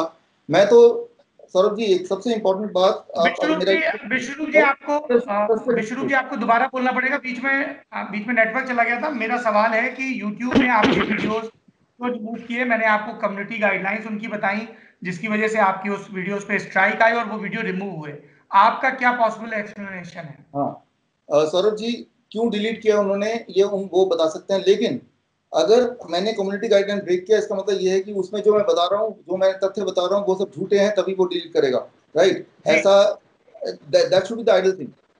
तो मैं आपके इस कहने के चैलेंज करता हूँ आपको भी और पूरे इंडिया के सबको, आपको अकेले नहीं डॉक्टर साहब, आपको अकेले नहीं, पूरे इंडिया के सारे चैलेंज करिए। आप, मैंने जितने भी वीडियो बनाए 22 वीडियो टोटल, 22 अभी 24 हो गए होंगे, सारे वीडियो को मैंने कोलेट करके किताब निकाली है, corona the scandal of the millennium. इसमें सारे तथ्य रेफरेंस के साथ डाले हैं और मैं चैलेंज कर रहा हूँ इस आपके स्टॉक के थ्रू, इसमें से एक भी रेफरेंस आप गलत साबित कर दोगे तो 1 लाख रुपए मैं इनाम भी दूंगा, लेकिन वो तंबुला की तरह एक गलत साबित होगा तो एक ही को मिलेगा, वही दूसरा आएगा, समझ रहे हैं? जनाब आज अभी यही ये किताब एक तो 0.1% का जो दिया उसको हमारे आयुष ने ही गलत साबित कर दिया यहीं पे लाइव बातचीत में 1 लाख रुपए आप आधा अधूरा कर रहे हैं। आपने मशीनों की टेस्टिंग वाला बताया, वो भी आयुष ने बता दिया। डॉक्टर सिंह ने पूरा प्रोसेस समझाया। 2 लाख रुपए 2 लाख। लेकिन और मेरे सवाल का जवाब देखिए, यूट्यूब से वीडियो क्यों हटाए, उसके रिप्लाई में आप अपनी किताब ले आए। डॉक्टर सिंह आपका क्या कहना है? मेरा ये कहना है आज इस वार्तालाप में आज और इसको देखने वाले किसी भी समझदार इंसान को ये समझ जाएगा कि हम इनके खिलाफ नहीं है। पहले मैं हाथ जोड़ के सारे लोगों से बोल दूं, जितने लोग इनके साथ है, हम इनके साथ है। इनकी डाइट बहुत अच्छी है, इनकी डाइट आपको स्वस्थ रख सकती है, बता देता हूं। प्लीज द्विवेदी जी इस बात को पहले दिखा दीजिएगा।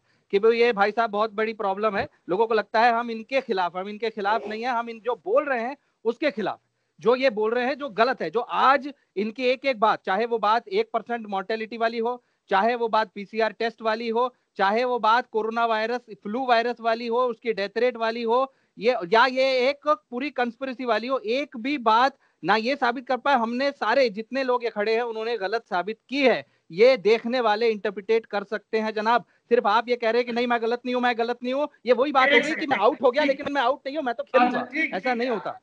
Doctor Singh calm down. Ayush your parting shot. हाँ सर, मेरे कुछ जरूरी सवाल हैं, ये इंटरव्यू की लेंथ बढ़ रही है तो मुझे डर लग रहा है कि वो जरूरी सवाल छूट ना जाएं। सर आपने पूछिए आयुष, प्लीज सर पूछिए। डॉक्टर विश्वरूप, जब आपसे टीवी इंटरव्यूज के दौरान पूछा गया कि अगर ये कुछ इतने बड़े मतलब डेडली चीज नहीं है तो इससे इतने ज्यादा लोगों की मौत क्यों हो रही है, तो इस पर आपका जवाब ये था कि लोगों को क्वारंटीन में रखा जाता है और उनके ऊपर वहां पे दवाइयों का एक्सपेरिमेंट कहा जाता है, जिसे आप ह्यूमन गिनी पिग कह रहे हैं, और उन दवाइयों के एक्सपेरिमेंट के दौरान जब लोग मर जाते हैं तो उसे कह दिया जाता है कोरोना वायरस से मर गया। तो इस तरीके से तो ये मतलब आप कैसे कह रहे हैं, मैं ये जानना चाहता हूं। सबूत क्या है आपके पास इस कंस्पिरेसी थ्योरी का, विश्वरूप जी? मैं इसको बताता हूँ। सबूत यह है, मैं एक एग्जांपल ले रहा हूँ। एग्जांपल में 10 है, उसमें से एक पसंद नहीं आएगा तो मैं अगला एग्जांपल लूंगा। फॉर एग्जांपल मलेरिया की दवाई मलेरिया की दवाई एस्टैब्लिश्ड है कि उससे हार्ट रेट एब्नॉर्मली हाई हो जाता है, that causes sudden cardiac death. ये तो सर आपको पता है ऑलरेडी। और ये तब भी दे रहे हैं, उससे हार्ट रेट हाई नहीं होता, उससे हार्ट रेट हाई नहीं होता है, वो मैं बताऊंगा क्या होता है, आप बता दीजिए पहले। हाँ, तो that causes sudden cardiac death, ये ऑलरेडी लिस्टेड है for last 35 years several journal, right, including American college of cardiology, जिन्होंने लास्ट वीक भी ये अनाउंस किया था कि ये दवाई देने से डेथ होगा। नंबर 1। नंबर 2, अभी रिसेंटली पिछले हफ्ते journal of American medical association में भी आया, so the 1/3 of the corona patient they had a myocardial injury, right. तो मायोकार्डियल इंजरी से वो मर रहे हैं। एंड नंबर 3, फाइनल थिंग, कल का यूएसए टुडे, यूएसए का बड़ा अखबार यूएसए टुडे देखिए, और उसमें ब्राजील ने ये मलेरिया की दवा पे ट्रायल किया, और ट्रायल को 6 दिन में बंद करना पड़ा क्योंकि ये साबित हो गया कि वो कोरोना के विक्टिम जो हैं वो तो मलेरिया की दवा से मर रहे हैं। कल का अखबार देखिए यूएसए टुडे, ब्राजील ने ट्रायल किया, 6 दिन में उन्हें प्री मैच्योरली बंद करना पड़ा, and as a result of that US में कई सारी जगह पे हॉस्पिटल्स में अब एंटी मलेरियल दवाई देना बंद हो गया, राइट। तो ये एक दवाई की बात कर रहा हूँ अभी मैं चाहे तो ये की बात करूंगा अगर सौरभ जी चाहे। ठीक है डॉक्टर सिंह जी। सबसे पहले सबसे बड़ी बात, इंडिया के अंदर किसी भी पेशेंट को डायरेक्टली मलेरिया की दवाई नहीं दी जा रही है, सबसे पहली बात, ठीक है। अगर कोई पेशेंट का कोरोना वायरस टेस्ट पॉजिटिव भी आ जाता है तो उसका ट्रीटमेंट मैनेजमेंट मैंने ऑलरेडी यूट्यूब पे डाला हुआ है, government ministry of health website पे रिवाइज क्लिनिकल मैनेजमेंट सिस्टम पूरा दिया हुआ है, उसमें मलेरिया की कोई दवाई या दूसरी कोई दवाई उनके प्राइमरी मैनेजमेंट में है ही नहीं। ये जो हमारे आईसीएमआर के थ्रू गाइडलाइन आई है कि अगर एक डॉक्टर जो कोरोना वायरस के पेशेंट के साथ रह रहा है, जो उसका ट्रीटमेंट कर रहा है, नर्स है, स्टाफ है, जो पेशेंट के साथ उनके परिवार वाले हैं, जब वो एक्सपोज हो जाते हैं तब वो ये मलेरिया की दवाई ले सकते हैं एज अ रिकमेंडेशन कि आपको इस मलेरिया की दवाई से कोरोना वायरस का जो मल्टीप्लिकेशन है वो स्लो हो जाता है, तो आपका शरीर उसको मारने में ज्यादा कारगर होगा, डॉक्टर उसको झेलने में ज्यादा कारगर होगा। साथ ही साफ साफ लिखा हुआ है कि इससे क्यूटी प्रोलॉन्गेशन होता है, मतलब वेंट्रिकुलर रिलैक्सेशन जो होता है आपके हार्ट का वो थोड़ा डिले हो सकता है, सब में नहीं होता, किसी किसी में होता है। इसीलिए जिसको दिया जाएगा उसकी मॉनिटरिंग करनी है, डॉक्टर खुद लेगा तो खुद की मॉनिटरिंग करनी है, पल्स से लेके ईसीजी तक, उस दौरान जब आप हॉस्पिटल में हैं तब। और ये साफ साफ लिखा गया है कि पागल सामान कोई भी अपने आप ना ले। दुनिया के अंदर लोग अगर कोई खुद से इसको लेता है साफ साफ बताने के बाद और उसको क्यूटी प्रोलॉन्गेशन होता है करोड़ों में एक को, तो उसका मतलब ये नहीं है कि ये दवाई हर पेशेंट को मार देगी या ऐसी कोई भी दवाई इस तरह से हानिकारक है जो बताना गलत है। अगर आप अस्पताल में हैं, भर्ती हैं, आपका क्यूटी प्रोलॉन्गेशन छोड़ो, आपको वेंट्रिकुलर टैकीकार्डिया हो जाए, आपको कार्डियक अरेस्ट हो जाए, तो हम वहां खड़े हैं आपका हार्ट चालू करने के लिए। वो रिस्क उठाना पड़ता है, वो रिस्क उठाना पड़ता है कि ये हर दवाई का रिस्क है, नमक का रिस्क है, शक्कर का रिस्क है, हर चीज का रिस्क होता है भाई साहब। जो हम पानी पिलाते हैं, जो आप डीआईपी डाइट देते हैं, उसका भी रिस्क है। आपने खुद माना कि ये वायरस हार्ट को कार्डियोमायोपैथी करता है, मायोकार्डाइटिस करता है, हार्ट वीक करता है। एक वीक हार्ट वाले पेशेंट को डॉक्टर कहता है 1 लीटर से ज्यादा पानी नहीं पीना। उस पेशेंट को आप जितने पानी डीआईपी डाइट देके देखिए, दूसरे दिन अस्पताल पहुंच जाएगा।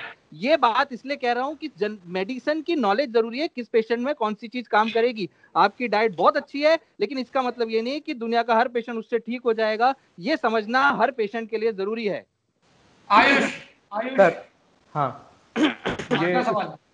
हाँ, मतलब दूसरा जरूरी सवाल है कि आप बार बार ये कह रहे हैं कि लॉकडाउन जो है और सोशल डिस्टेंसिंग जो है वो एक गैर जरूरी मेजर है। डॉक्टर चौधरी, आप ये बार बार कह रहे हैं, तो क्या आपको नहीं लगता कि भारत अभी जो थोड़ा बहुत बचा हुआ है, मतलब कम मौतें हो रही हैं, केसेस का तो नहीं कह सकते क्योंकि कम टेस्ट भी हो रहे हैं, कम मौतें भारत में हो रही हैं, तो ये लॉकडाउन हमने जो पहले कर लिया, दूसरे देशों से पहले हमारी तैयारी हो गई थी, इसका नतीजा है। अगर हम सोशल डिस्टेंसिंग फॉलो नहीं करेंगे तो भारत में मौत का आंकड़ा बढ़ जाएगा। कहीं आपको नहीं लगता कि मतलब आपकी जिम्मेदारी होनी चाहिए कि फिर वो मौतें हो जाएंगी तो फिर क्या आप रिस्पॉन्सिबिलिटी लेंगे? आपके इतने लाख फॉलोअर हैं, आप बिना किसी साइंटिफिक डेटा के आपने ये बात कैसे कह दी कि सोशल डिस्टेंसिंग बेकार है?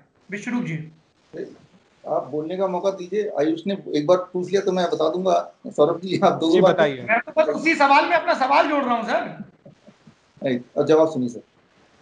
द सोशल डिस्टेंसिंग की बात कर रहे हैं क्योंकि इन्फेक्शन है, इन्फेक्शन दूसरे से फैल सकता है और ये डेडली है, तो रीजन है सोशल डिस्टेंसिंग, यही इसका मकसद है और तो कोई मकसद नहीं है। आयुष जी, राइट जी। तो मैं इसको 2 पार्ट में जवाब दूंगा, दोनों पार्ट को 30-30 सेकंड दूंगा मैं।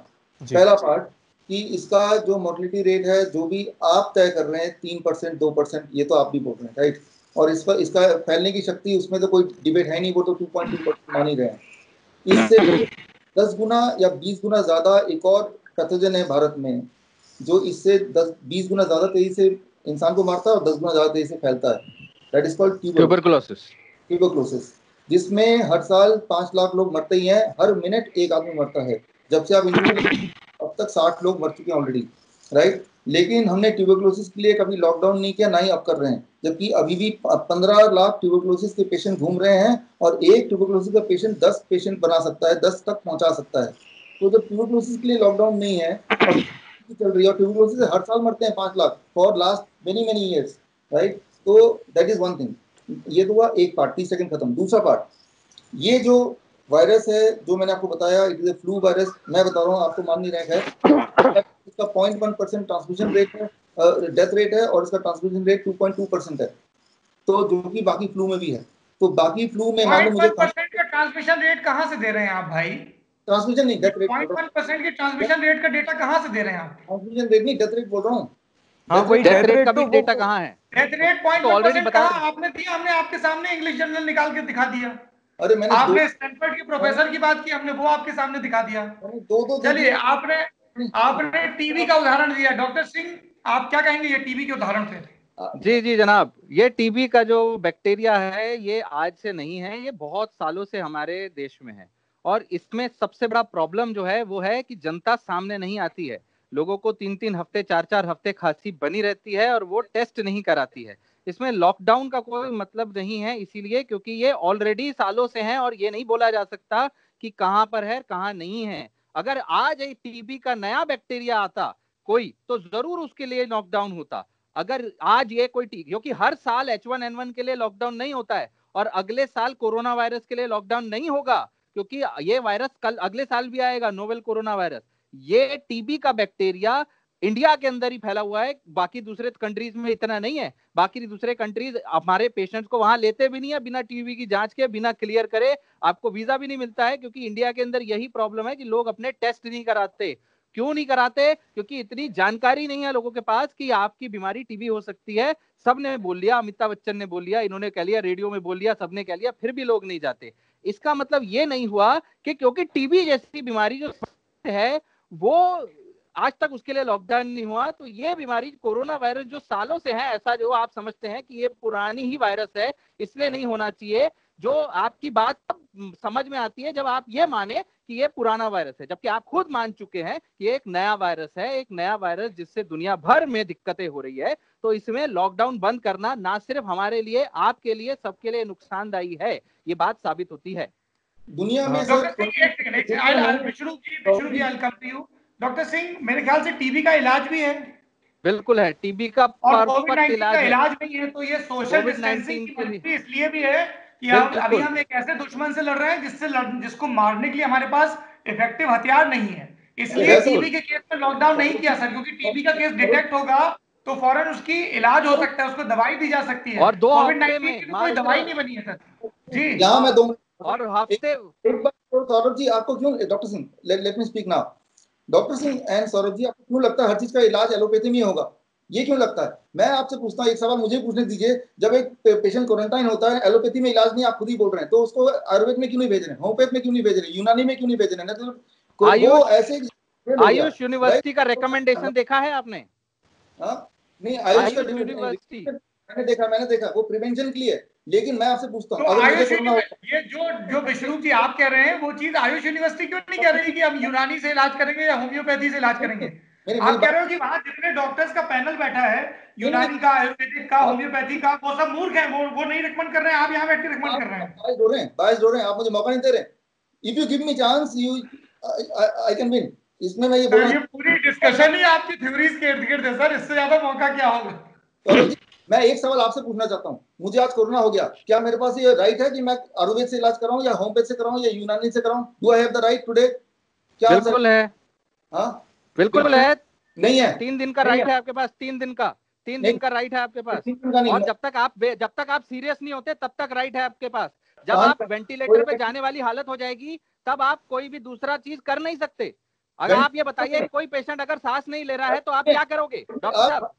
अब हमें आप डॉक्टर उसको साहब, भाई साहब होम्योपैथिक प्लीज, की यूनानी दवाई दोगे? आप बता दीजिए, कोई पेशेंट सांस नहीं ले रहा है, वो वेंटिलेटर पे डालने वाली हालत है, तब आप क्या करोगे? पूरे भारत में एक भी इंसान बताओ जो कोरोना का पेशेंट है उसका इलाज आयुर्वेद से किया हो, एक भी बताओ, या होम्योपैथ से किया हो पूरे भारत में, एक अरे भी? घर घर में हो रहा है भाई साहब, 80% लोग जो ठीक हो क्योंकि रहे हैं। एक सेकंड डॉक्टर सिंह, एक सेकंड, क्योंकि विश्वरूप जी अभी तक दुनिया के किसी भी आयुर्वेदाचार्य ने आके ये नहीं कहा है कि कोविड 19 बीमारी का इलाज आयुर्वेद में है। दुनिया के पूरे देश के एक भी आयुर्वेदाचार्य ने नहीं कहा कि कोविड 19 का इलाज है। आप यहाँ बैठे करोगे आयुर्वेद से इलाज करवाओ। आज के all India institute of Ayurveda यहीं पे है, दिल्ली में, आपके बगल में ही है। उनके पूरे डायरेक्टर ने मिलकर आज से 1.5 महीने पहले सबमिट किया इलाज। 1.5 महीने हो गए इस चीज को, और फिर उसको अप्रूव क्यों नहीं किया गया? ये आप पूछिए ना, मैं यही तो बोल रहा हूँ, खेल आप अभी बता क्योंकि वो साइंटिफिकली प्रूवन नहीं है सर। रुकिए इस बात पे मैं इनका साथ मेरा दूंगा। एक इस बात पे विश्वरूप जी का मैं साथ, सुनिए, आपका साथ दे रहा हूँ, आपका साथ दूंगा मैं इस बात पे। देखिए, इस बात पे मैं खुद आपका साथ दूंगा कि बिल्कुल आयुर्वेद को ट्राई करना चाहिए, बिल्कुल आयुर्वेद पे रिसर्च होना चाहिए। मैं खुद स्ट्रांगली बिलीव करता हूं कि आयुर्वेद में बहुत पोटेंशियल है। ये मेडिसिन जो हमारे मॉडर्न मेडिसिन निकल के आई है, आयुर्वेद के ही अर्कों से आई है। जब हम बात करते हैं नीम के पत्तों में ताकत है, तो उसमें यह देखा जाता है कि भाई इसमें कौन सा केमिकल है जिसमें ताकत है, उससे निकाल के गोली बनती है। तो आयुर्वेद में ताकत है। Nobody is denying that. यहाँ पर बैठ के कोई भी ये नहीं कह रहा है कि आयुर्वेद आपके शरीर को दुरुस्त करने का एक अच्छा जरिया है। ये पूरी बहस इस बात पे हो रही है कि कोविड 19 की बीमारी से कैसे डील किया जाए। लेकिन ये कहना कि आयुर्वेद ही इलाज है और दूसरे जगह पे अगर जाओगे तो डॉक्टर दवाई देके मार देंगे, वो गलत है। ये कहना आयुष जी, आपका कोई सवाल बचा है? नहीं, मतलब आयुर्वेद वाली एक जो बहस चल रही थी तो उसमें मैं जोड़ना चाह रहा था सर के। मैंने एक पिछले वीडियो में देखा था विश्वरूप सर के कि वो कह रहे थे कि ईरान में जब बहुत ज्यादा मौतें हो रही थी तो आयुर्वेद से 200 लोगों का इलाज किया गया, जो शुरुआती वहां के केस थे, और उस इलाज के बाद 200 में से 190 लोग ठीक हो गए। तो सर ये जानकारी का मैं मतलब आधार जानना चाहूंगा। ये आप देखिए वहां का गवर्नमेंट का रिपोर्ट है, I can give you. Tehran Ayurveda, ये है Pars today, PARStoday.com, Pars today की रिपोर्ट है ये, 4 अप्रैल, सरकारी न्यूज है सर। 4 अप्रैल को आयुष जी, पार्स PARStoday.com, ये तेहरान का, तेहरान के हॉस्पिटल का न्यूज है। कहाँ का? तेहरान या ईरान? ईरान की शहर, मतलब ठीक है। तो मेरा ये कि मतलब उसमें ये लिखा है कि 200 लोगों का इलाज किया गया आयुर्वेद से और वो उसमें से 190 ठीक हो गए, उसमें ये लिखा हुआ है ना? हाँ, 190 तो एक हफ्ते के अंदर चले गए और बाकी रिकवर कर रहे हैं। उसके बाद मैंने फॉलोअप नहीं किया, बट आप चाहेंगे तो मैं फॉलोअप कर दूंगा। ठीक है, मैं इसको चेक करूंगा। आप बोल रहे हैं, आप एक बार फिर से यूआरएल बताएंगे मुझे? Pars PARS today, Pars today, एक ही वर्ड है सर, parstoday.com/hi/news/Iran, जिसमें आयुर्वेद वर्ड ना लिख के आप लिखिए जीरा। जीरा को क्या कहते हैं इंग्लिश में? 4-5 इंग्रेडिएंट बना के उन्होंने एक प्रोटोकॉल बना दिया। दे टुक 3-4 इंग्रेडिएंट, फिर एक प्रोटोकॉल बना के फिर उनको ट्रीट किया था। और उन्होंने कर्ड वर्ड लिख दीजिए, क्योंकि कर्ड दिया नहीं था उन्होंने। मैं रिकॉल कर रहा हूँ कि न्यूज में क्या क्या कीवर्ड थे। They did not give cured को मना कर दिया। एंड देन जीरा। फिर ये मेरे ख्याल से अगर 200 में 190 मरीज इस देसी उपचार से ठीक हो रहे हैं, तब तो ये दुनिया की सबसे बड़ी ब्रेकिंग न्यूज होनी चाहिए थी। किसी की नजर क्यों नहीं गई इस पे? कोई बनाएगा ब्रेकिंग? आप बनाएंगे ब्रेकिंग? मैं आपसे पूछता हूँ, अगर ये सही कंफर्म निकला, आप बनाएंगे ब्रेकिंग? आप तो नहीं बनाएंगे। बिल्कुल बनाएंगे। नहीं, पहली बात बनाएंगे। नहीं बनाएंगे। इस पे अलग से आप पड़ताल करिएगा। विश्वरूप जी, ये चैलेंज की भाषा ठीक नहीं। हमसे लोगों ने कहा विश्वरूप जी को बुलाइए, हमने आपको बुलाया ना। ये आप नहीं बनाएंगे, आप ये करके दिखाइए, आप कुतुब मीनार से कूद के दिखाइए। आप नहीं कूदेंगे, ऐसे नहीं होता है सर। ऐसे हमें ट्विटर पे दिन भर लोग चैलेंज करते हैं, हिम्मत है तो ये न्यूज दिखाओ, हिम्मत है तो वो न्यूज दिखाओ। तो ऐसे ट्रोल, तो आप इतने बड़े यूट्यूबर हैं, आप क्या ट्रोल्स की भाषा में बात कर रहे हैं कि आप नहीं। मैं आपसे कह रहा हूं अगर ये सत्य हुआ तो मैं दिखाऊंगा। आप संपादक बोल रहे हैं सत्य हुआ दिखाऊंगा, आप कह रहे हैं आप नहीं दिखाएंगे। ऐसे थोड़ी ना होता है। सौरभ जी, क्योंकि मैं भी आपका व्यूअर हूं ना, तो मेरे अंदर से व्यूअर जाके आ भी। नहीं, इस पे हम सवाल आखिरी सवाल का जवाब दीजिए।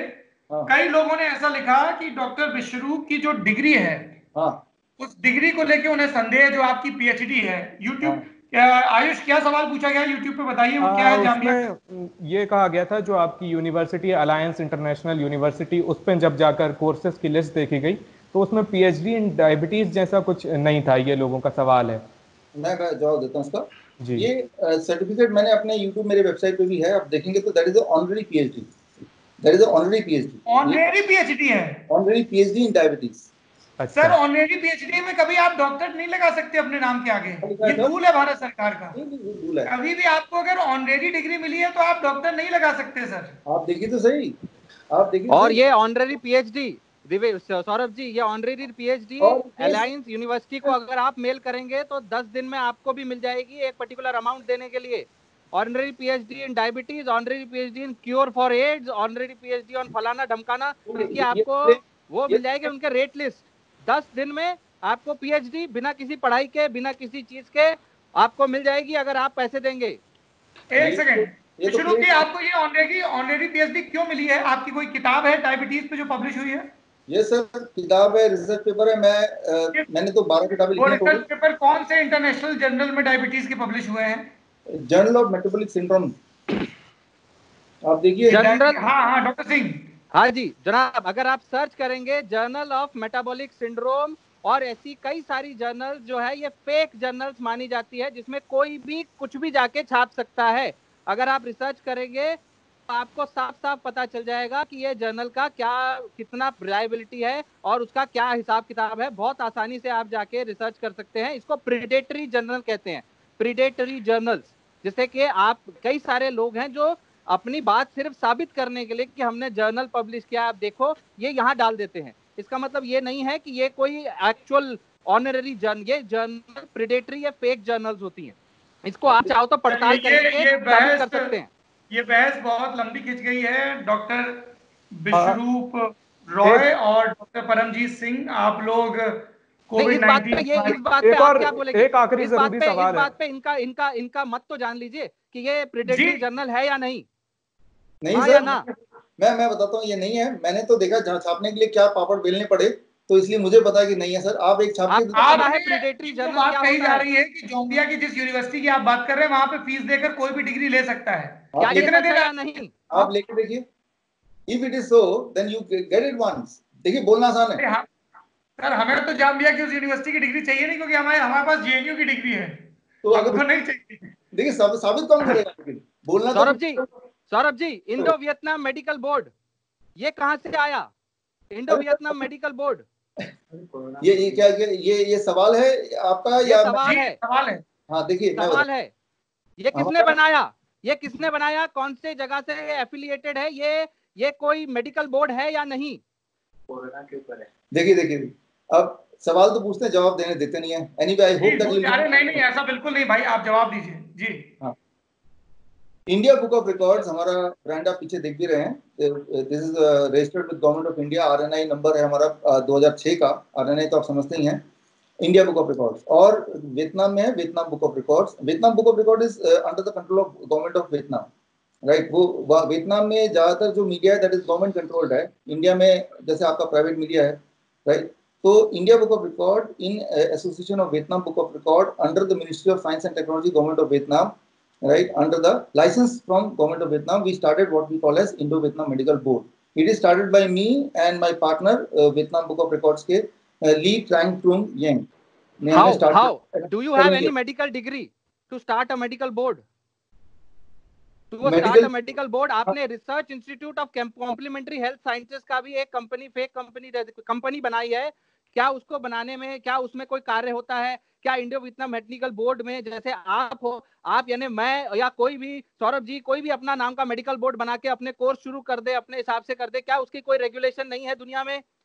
डॉक्टर सिंह, अभी तो खैर लॉकडाउन है। लॉकडाउन जब हो जाएगा, हमारी सेरेमनी होती है हर 3 महीने में वियतनाम में, और पूरे वियतनाम के अच्छे से डिग्निटरी आते हैं इंडो वियतनाम मेडिकल बोर्ड की सेरेमनी में। अगले में सौरभ जी आपको भी मैं इनवाइट करूंगा। और आप मुझे ये बताइए कि आपका ये जो इंडो वियतनाम मेडिकल बोर्ड है, क्या इसे इस देश का स्वास्थ्य मंत्रालय मान्यता देता है? नहीं सर, मैंने तो बोला भी नहीं ना, मैंने तो बोला नहीं। तो आप इस देश में सारे लोगों को क्यों फिर ऐसी बातें बता रहे हैं, इस बोर्ड के बेसिस पे सर्टिफिकेट दे रहे हैं इस देश में, जब मान्यता नहीं है? बताइए। भारत में मान्यता नहीं तो भारत में आप किस हिसाब से सर्टिफिकेट दे रहे हैं सर? देखिए, मैं एक एग्जांपल दे रहा हूँ सौरभ जी। जैसे British medical journal and Fortis and British medical journal दोनों मिलके डायबिटीज का सर्टिफिकेशन कोर्स कराते हैं, उसकी भी मान्यता नहीं है। देख लीजिए, उसकी भी मान्यता नहीं है, लेकिन कराते हैं। कोई भी करा सकता है, तो मान्यता होना नहीं होना एक अलग। फोर्टिस एक एस्टैब्लिश्ड हॉस्पिटल चेन है सर। आप तो वहां अपने घर कहां से नहीं, हॉस्पिटल चेन होना काफी है कि वो मान्यता मिल गई? मैं पूछना चाहूंगा, आप अगर आप हॉस्पिटल चेन जितनी क्वालिफिकेशन रखते हैं तो वो क्वालिफिकेशन बताएं। अगर आप इतने ज्यादा पढ़े लिखे हैं तो वो क्वालिफिकेशन सामने रखें। एक पीएचडी, ऑनररी पीएचडी के अलावा आपने किस बेसिस पे? ये बात गायब नहीं कीजिए। मेरा सवाल है फोर्टिस, क्योंकि वो चेन है तो वो अपना कोई भी कर सकता है। मेरा सवाल है फोर्टिस और ब्रिटिश मेडिकल जर्नल जो डायबिटीज एजुकेटर का कोर्स चलाया है, क्या वो भारत सरकार से अप्रूव्ड है? इसका आंसर क्या है? नहीं अप्रूव्ड है। या तो बोलो है या नहीं है, बताओ क्या है। मैं बोलता हूँ वो नहीं है, तो फिर क्योंकि वो चेन है तो चला सकता है, हम चेन नहीं तो हम चला नहीं सकते। सौरभ जी कैसी बातें कर रहे हैं? आपने पहले ही बिल्कुल चलाइए, आप रात दिन चलाइए।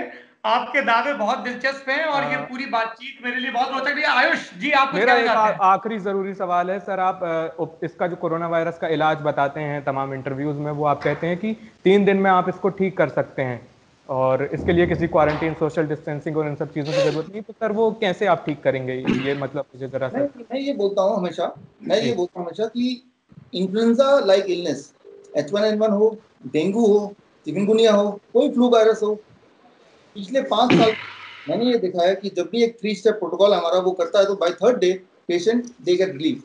कोरोना वायरस में क्योंकि वो वायरस के पेशेंट मुझे मिले नहीं है, वो घेर लिए जाते हैं, क्वारंटाइन हो जाते हैं, वो बंद हो जाते हैं, राइट।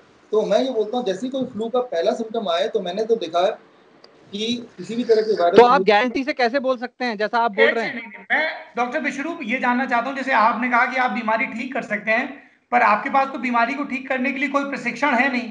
आपको डायबिटीज पे एक ऑलरेडी डिग्री मिली हुई है पीएचडी की। You are not trained to treat any patient sir. कैसी बातें कर रहे हैं सर? देखिए, दादी माँ भी नुस्खे बताती है, इसका मतलब ये नहीं है कि दादी माँ गलत है। आप सही हो, आपके नुस्खे सही है। मैं अभी फिर बोल रहा हूँ, बिल्कुल सही है। आयुर्वेद के नुस्खे दादी माँ भी बताती है। इसका मतलब ये नहीं है कि सारे आईसीयू के वेंटिलेटर के पेशेंट्स को दादी माँ के नुस्खे दिए जाएं। आप बताइए, आपको एक वेंटिलेटर का पेशेंट हम देंगे तो आप उसको कैसे बचाएंगे? यार, आपकी दिक्कत क्या है कि आप बोलते हैं सुनते हैं नहीं। आप कल का अखबार पढ़िए, वेंटिलेटर में जो जाते हैं 80% लोग वापस ही नहीं आते। क्यों भेजे वेंटिलेटर में? आपको क्या लगता है वेंटिलेटर वापस ही आता है? आप कल का अखबार पढ़िए। चलो वेंटिलेटर छोड़ो, पेशेंट सांस नहीं ले पा रहा तब क्या करोगे आप? पेशेंट सांस नहीं ले पा रहा है तब क्या करोगे? सांस नहीं ले पा रहा, क्यों नहीं ले पा रहा ये तो देखो ना।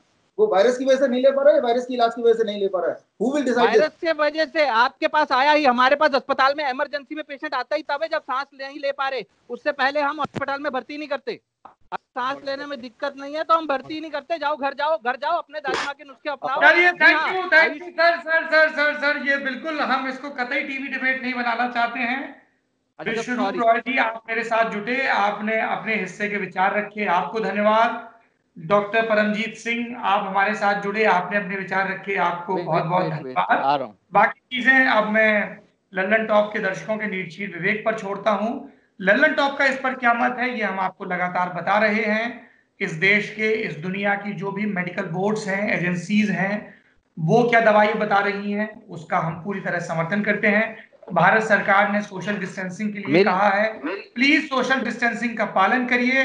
यदि आपके अंदर कोविड-19 के कोई भी लक्षण नजर आते हैं तो जो सरकार की हेल्पलाइंस है उन पर संपर्क करिए, उनको कांटेक्ट करिए, आपका टेस्ट होगा। यदि खुदा न खास्ता वो पॉजिटिव पाया जाता है तो आपका इलाज होगा। जो भी उपलब्ध चीजें हैं उसके हिसाब से लल्लन टॉप यूट्यूब पर मौजूद किसी भी ऐसे थॉट को इंडोर्स नहीं करता है जो कोविड-19 के बिना लैब टेस्टिंग के, बिना हजारों के सैंपल के जांच के डेटा जो पूरे पब्लिक में उपलब्ध है, ऐसी जांच के बिना जो कोई भी ऐसा दावा करता है, ये मैं बार बार स्पष्ट करना चाहूंगा। चूंकि दर्शकों ने बार बार विश्वरूप रॉय के दावों के बारे में कहा था, इसलिए हम विश्वरूप रॉय को भी लेके आए। आपका बहुत धन्यवाद, आपने अपने दावों के बारे में बताया, जिसमें सबसे ज्यादा रोचक मुझे डॉक्टर फाउची की कंस्पिरेसी थ्योरी लगी। और डॉक्टर सिंह, आप इस पूरी बातचीत में जुटे, आपका धन्यवाद। आयुष जी, आपने इस पूरी बातचीत को समायोजित किया, आपका बहुत बहुत धन्यवाद। Thank you so much.